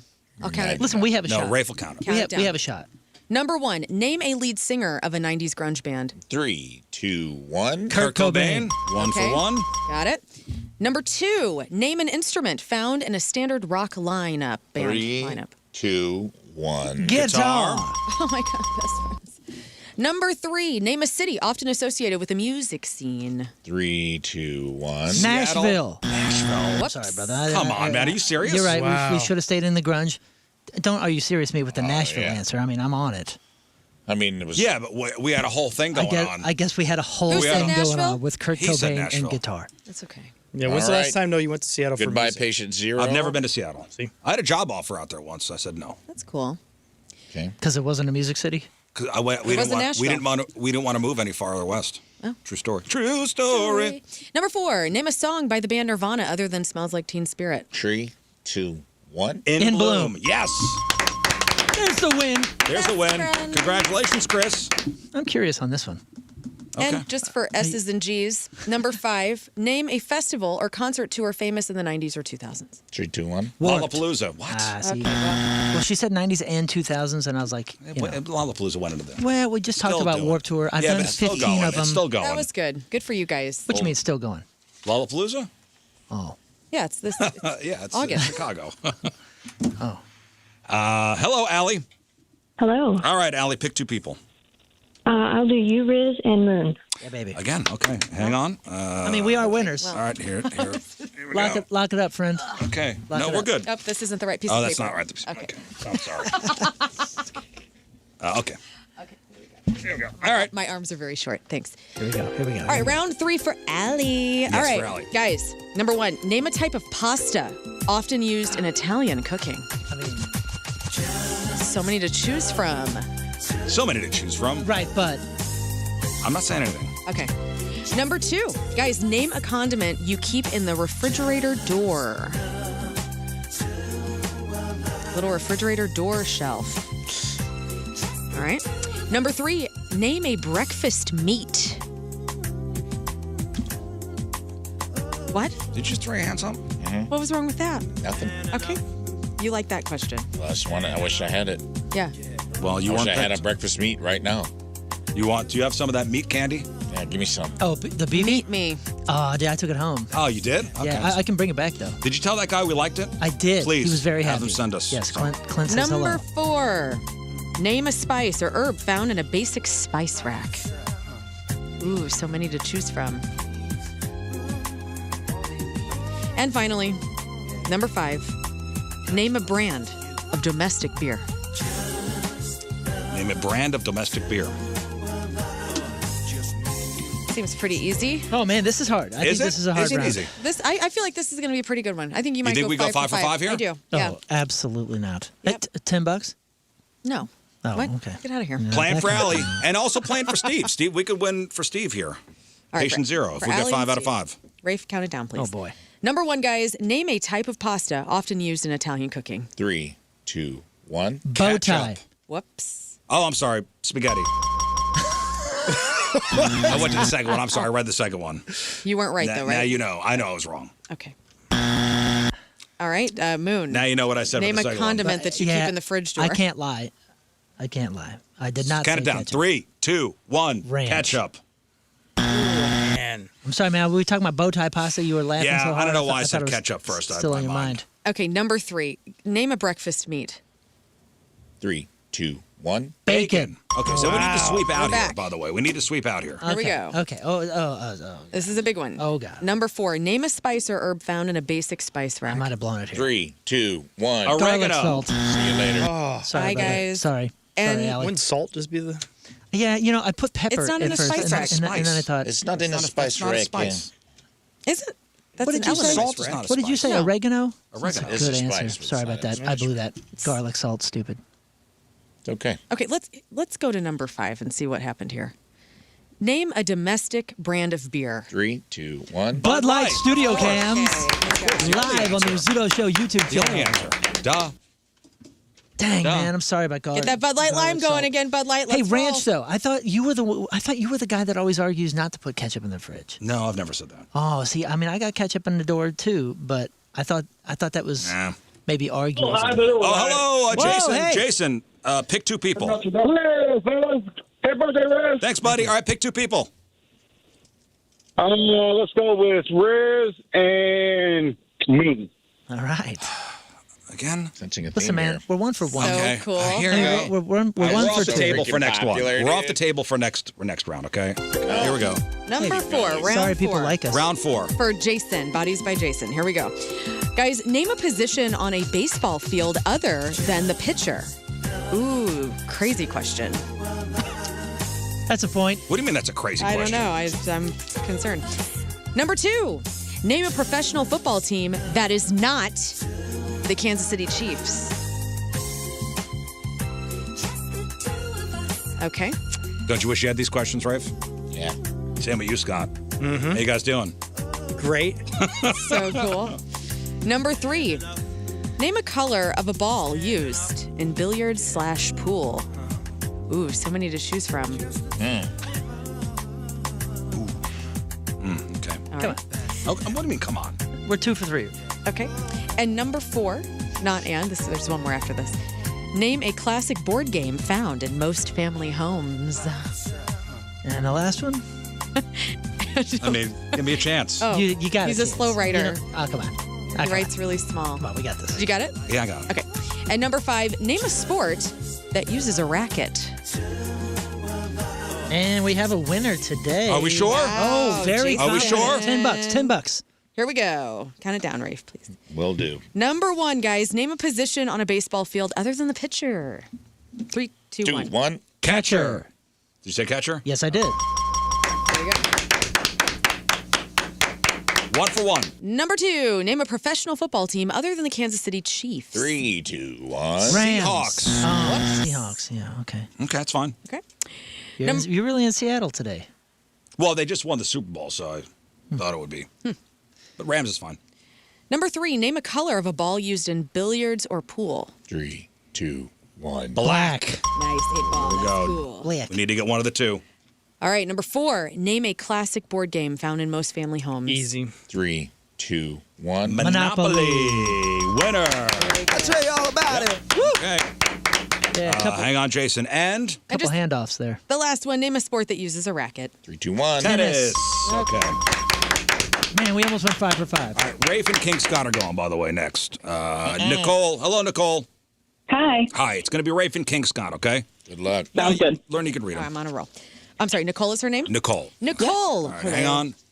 Lock it in, dude. All right. Lock Here it we in for go. the Lord. Hey. Got it. This is the final round, so choose Wisely. Whichever one I want. 5 or 6, whatever you want. Whatever one you think. Or you can jump around if you want. Oh, I'll get all mixed up. You don't want that. All right, here we go. Okay. Oh, Guys. let me get the music. Number 1, King Scott and Rafe. Yes. Name something people complain about during their morning commute. Okay. You good, Scott? Yep. Number 2, name a holiday where people would drink a beer. Say that one more time. Name a holiday where people would drink beer. Okay. Number 3, name a household chore that everyone hates doing. Name a household chore that everybody hates doing. Okay. Number 4, name a superhero who is a member of the Avengers. A superhero that is a member of the Avengers. Got it. Yes. Yes. Okay. Got it, Scott? I think. I don't know. We'll find out. All right. Put a little note by that. I don't know. I'm really good with superhero stuff. You know that? And number 5, name a body part that people would often get plastic surgery on. Name a body part that people would often get plastic surgery 5 on. for 5, dog. Let's go. Let's go. Let's make patient 0 and the caller happy. Hold on a second. Who's here? Oh, is that John Kowski? Oh, no. Yes, I think he's telling us that Chef Liz is in the... Oh, okay. That's John Kowski. Hey, our general manager, John Kowski. Hi, John. Okay. Chef Liz here. Okay, here we go. Let's get the answers here. All right, here we go. Number 1, guys. Name something people complain about during their morning commute. 3, 2, 1. Traffic. Moon, you count it down. Okay. Traffic, you love. Number 2, name a holiday where people would drink beer. 3, 2, 1. St. Patty's Day. Oh, man. Both good answers. Both great answers. Both good answers. St. Patty's Day. Yeah, but July 4th, too. Come on, It is. man. I had 4th of July, scratched out, wrote St. Patty's. Well, you Had screwed it. Steve. Well, who? Sorry, Steve. Bye, Steve. Sorry, Steve. Number 3, name a household chore that everybody hates doing. 3, 2, 1. Laundry. Toilet. Cleaning toilet. Looks like this is going to be a problem. Yeah. Why? I think we got this. We Toilet. can do this. My goodness, what? What do you mean? Looks This is like easy. this is gonna be a problem. You need to get two. You need to sweep out here, guys. This is Jim Carrey. does. Okay, here we go. Get it together. Number 4, name a superhero who is a member of the Avengers. 3, 2, 1. The Flash. Iron Man. The Flash is DC, you jerk. Flash. The Flash. I thought that was Marvel. I got him backwards. And now Flash. just for pathetic last question. Everybody loses. The Flash. That's Cleaning one of the toilets. superheroes out there.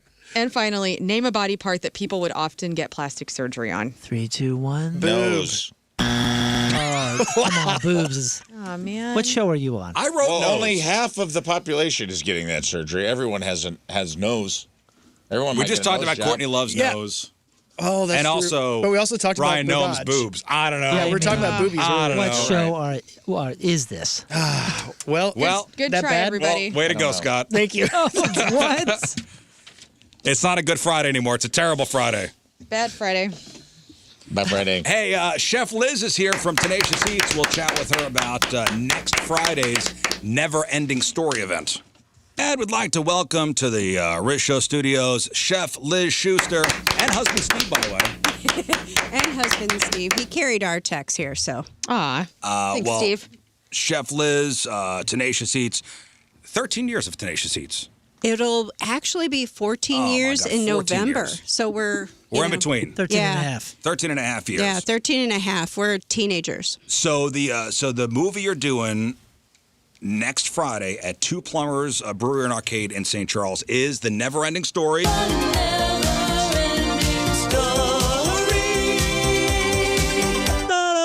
Oh. So why that movie? I've waited a long time. Almost 14 years, Yeah. 13 and a half years to show this film because it's very personal. I'm a Gen X kid. This movie is so emotional. Yes. Right? I mean, you're on a ride. You're on a ride with this movie.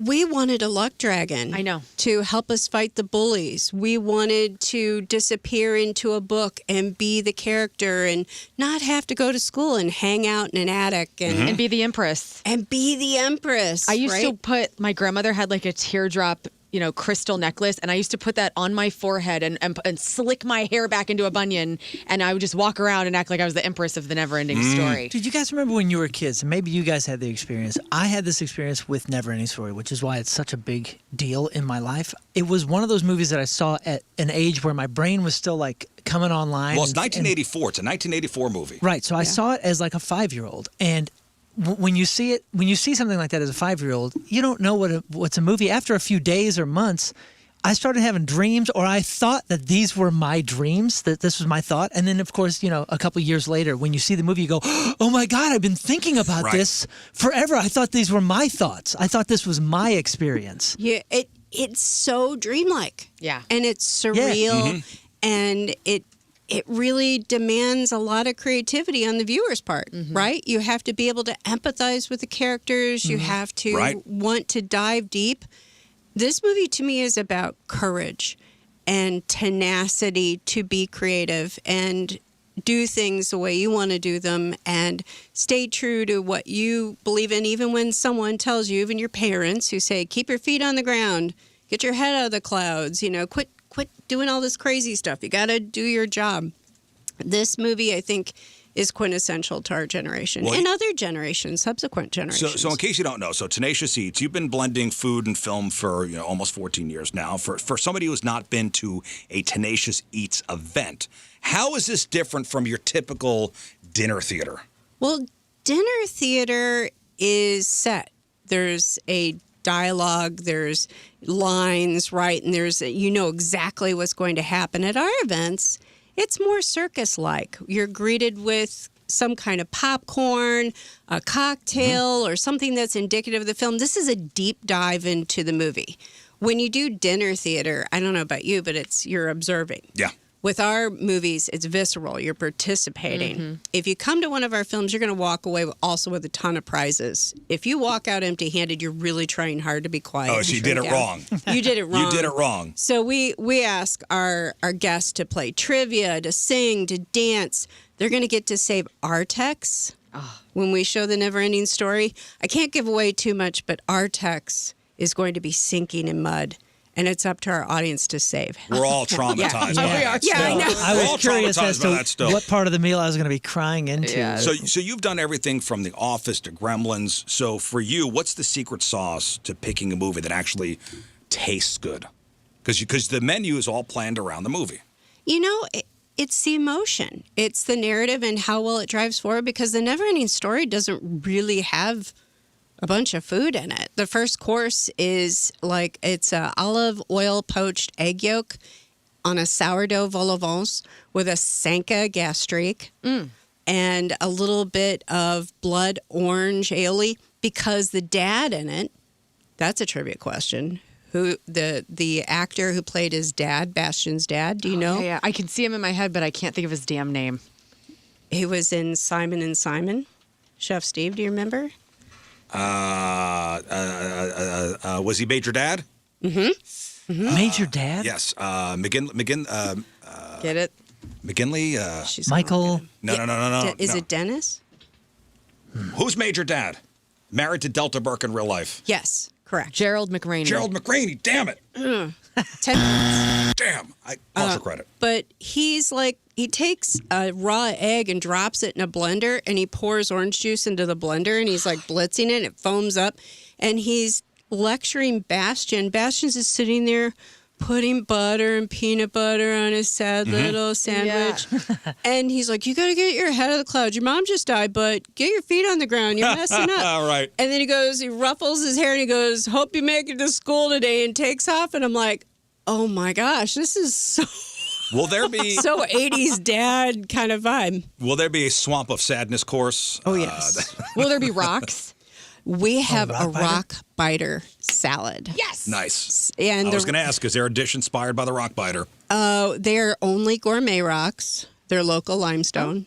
No, it's actually a meringue, parm meringue with activated charcoal. Oh my god! They were going to cut into shards, and we'll have shards of manchego cheese, also Mizuna greens, and a mushroom duxelles underneath.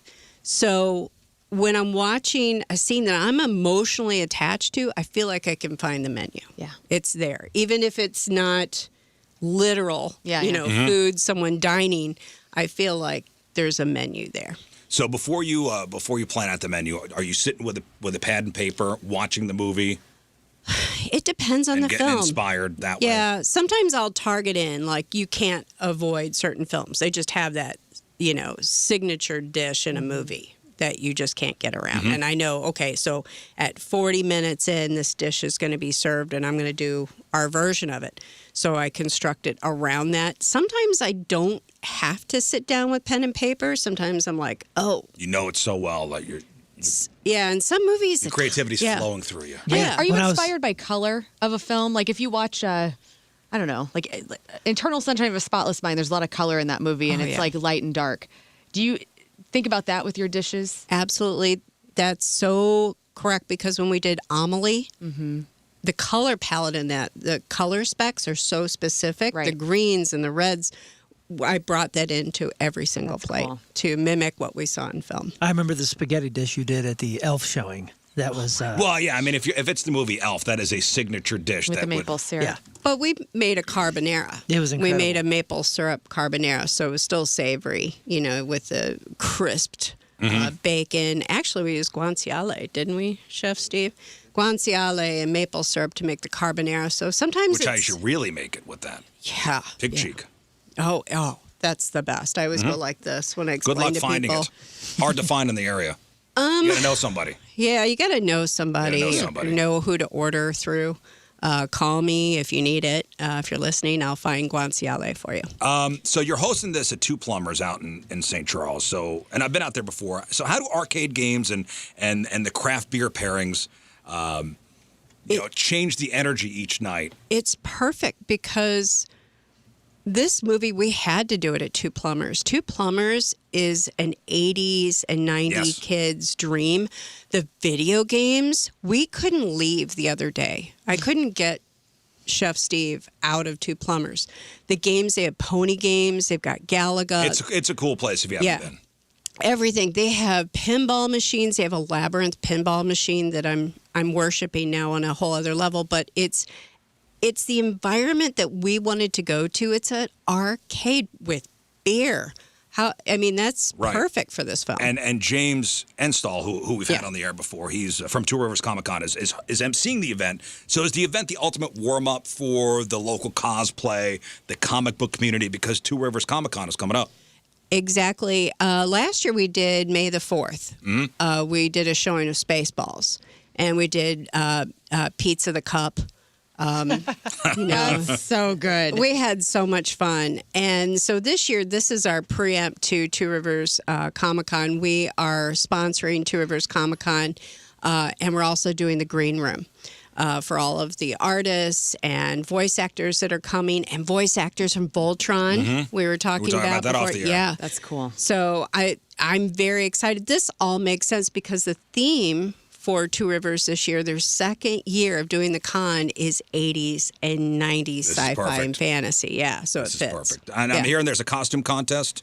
There's always a costume contest. I not only say costumes are okay, but we reward it. So, you just brought up something. I think our shows are kind of like mini cons. Yeah. Just for the film. For nerds, Yeah. I love it. Yeah, Like, where you go to nerd out on something. Right. Yeah, but it's specific to the film. You bring it to life in such a way. It's seriously some of the best meals I've ever had have been at Tenacious Eats. I've been going for a long time, and like when you started in like a church basement, I was there. And then you have the same great movie taste that I feel like, because you're saying Gen X. Like I love all the movies you pick, the scary movies, the sweetheart movies. You do such a great job, and you care deeply about what you're feeding people because you put so much into it. Everybody's dining in the dark.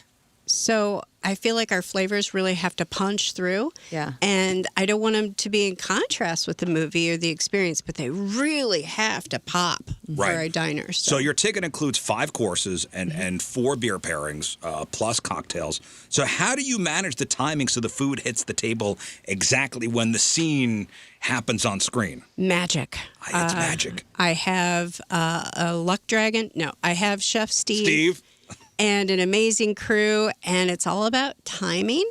It's like a dance. It is a dance in the kitchen, and it's not catering, and it's not banquets, and it's not line service. We've brought in other chef friends to collab with us in the past, and I think a few of them were almost in tears because there's no downtime. Right.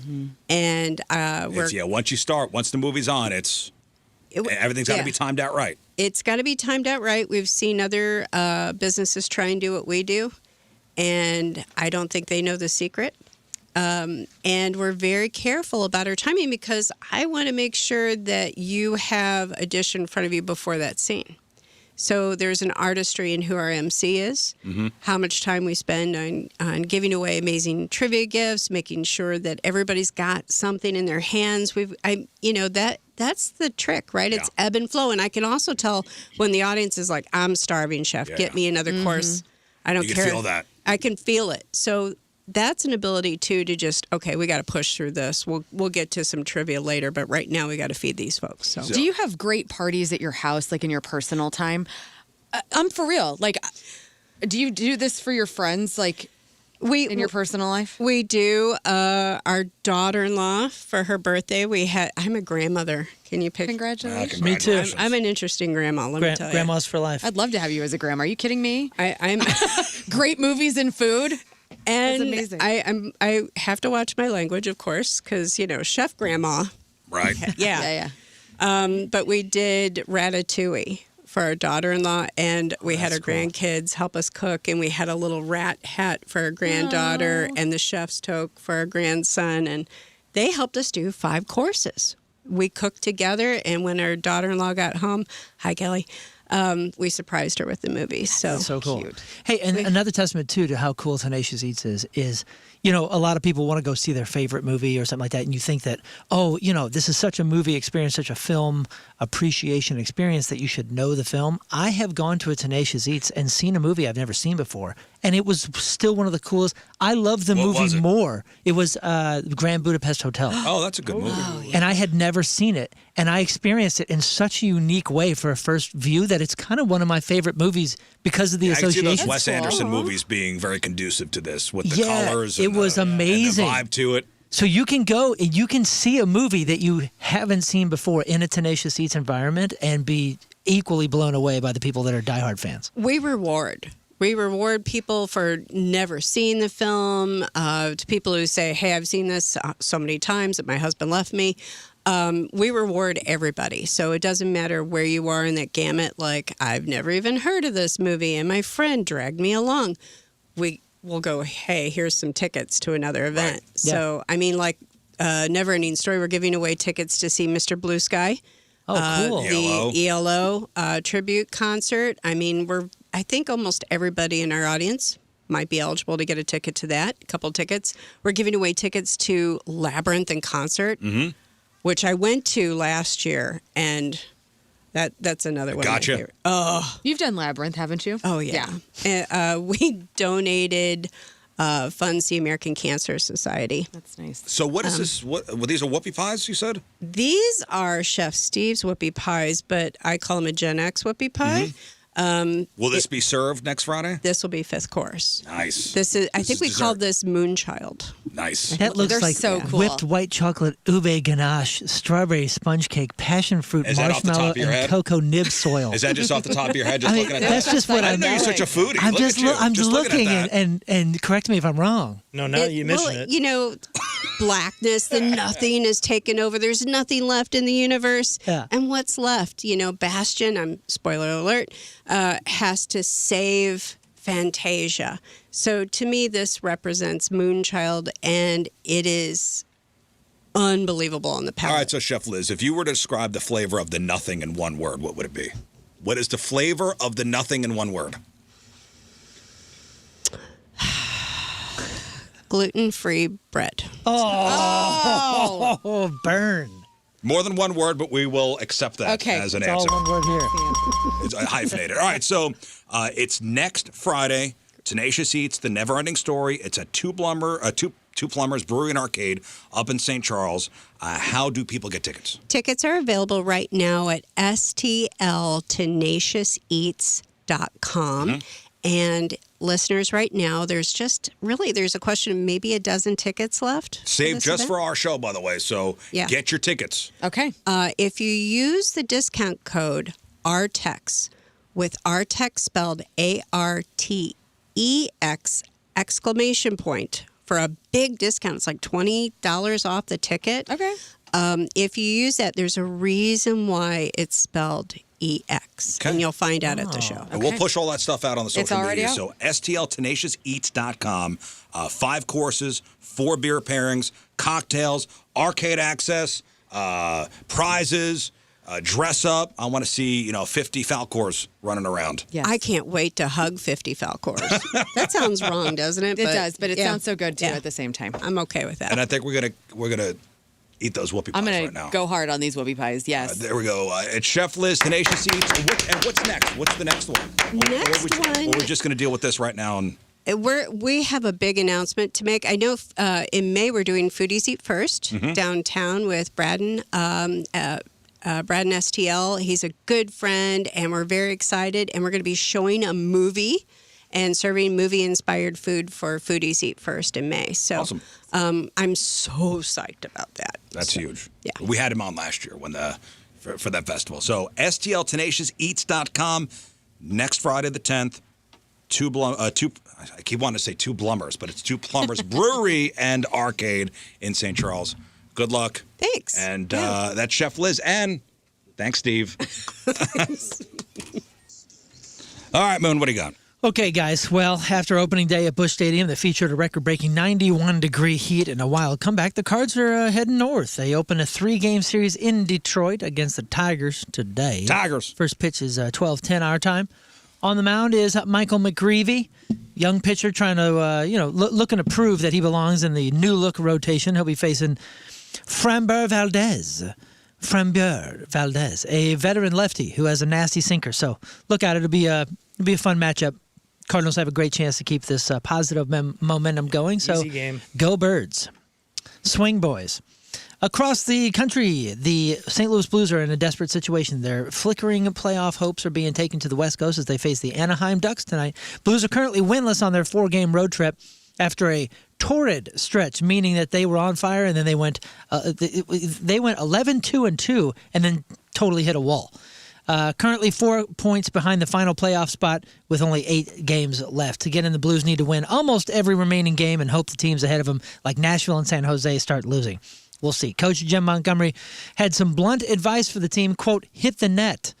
All right. Hit the net. Hit the net. Skate boys. Wow. The biggest party in sports kicks off tomorrow, though, in Indy. The Final Four, and in a strange twist of fate, the Illinois Fighting Illini are playing the role of the unheralded little guy, or the Cinderella. So they're the Cinderella team, and a Cinderella is a team that comes out of nowhere to succeed against the Giants. Usually this is a tiny school because the other three teams, UConn, Arizona, and Michigan, are such massive powerhouses this year. Illinois, the 3 seed, is actually the biggest underdog of the group. So, shoot, boys. Well, no, Illinois faces UConn tomorrow. That's right. the big game. Squeak, boys. Huskies are a juggernaut, by the way, that just came back from 19 points down to beat Duke. Don't count the Illini out. They're led by what people are calling the Balkan Bloc. This is a group of players with roots in Eastern Europe, known for their physical, tough style of play. These are giant guys. Yep. Keaton Wagler and Stojakovic. Mm-hmm. We're talking NBA all-star DNA in some of those guys. So we'll see how they do. In soccer news, St. Louis City SC is riding high after their first win of the season last week, and they head to New York to face NYCFC. That starts tomorrow at 6:30. Match is going to be played at Citi Field, the home of the New York Mets. Our team is looking to build on that 3-1 victory over New England. Keep an eye on Daniel Edelman.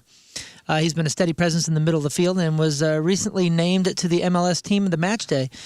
So that's pretty nice. He completed 92% of his passes. So a glimmer of hope there after a rough start to that season. And then finally, a lesson in what not to do as a marketing stunt. The Washington Wizards issued a public apology yesterday for an April Fool's joke that missed the mark, quote. During their game on Wednesday, they brought a fan named Jackson onto the court for a blindfolded half-court shot. He missed by a mile. But the team's mascots and presenter presented like he made it, like they pretended to him that he made it. They even handed him a giant $10,000 check for making the basket that didn't go in. Then they played the replay and laughed at him, showing that he actually missed. Social media went nuclear, calling the prank diabolical. This is funny. Yeah, why does that mean? I don't understand why they're apologizing. It's not like you told everybody that their city's trash. Now here's the twist. The Wizards claim that Jackson was a planted fan, meaning he was an actor who was in on the joke, but the damage was done. The punchline did not go over well on this soft snowflake internet crowd. Soft. I'm Moon, and that's your sports because doing the bull dance, feeling the flow, working it soft. All right. One final break. We'll come back, wrap her up.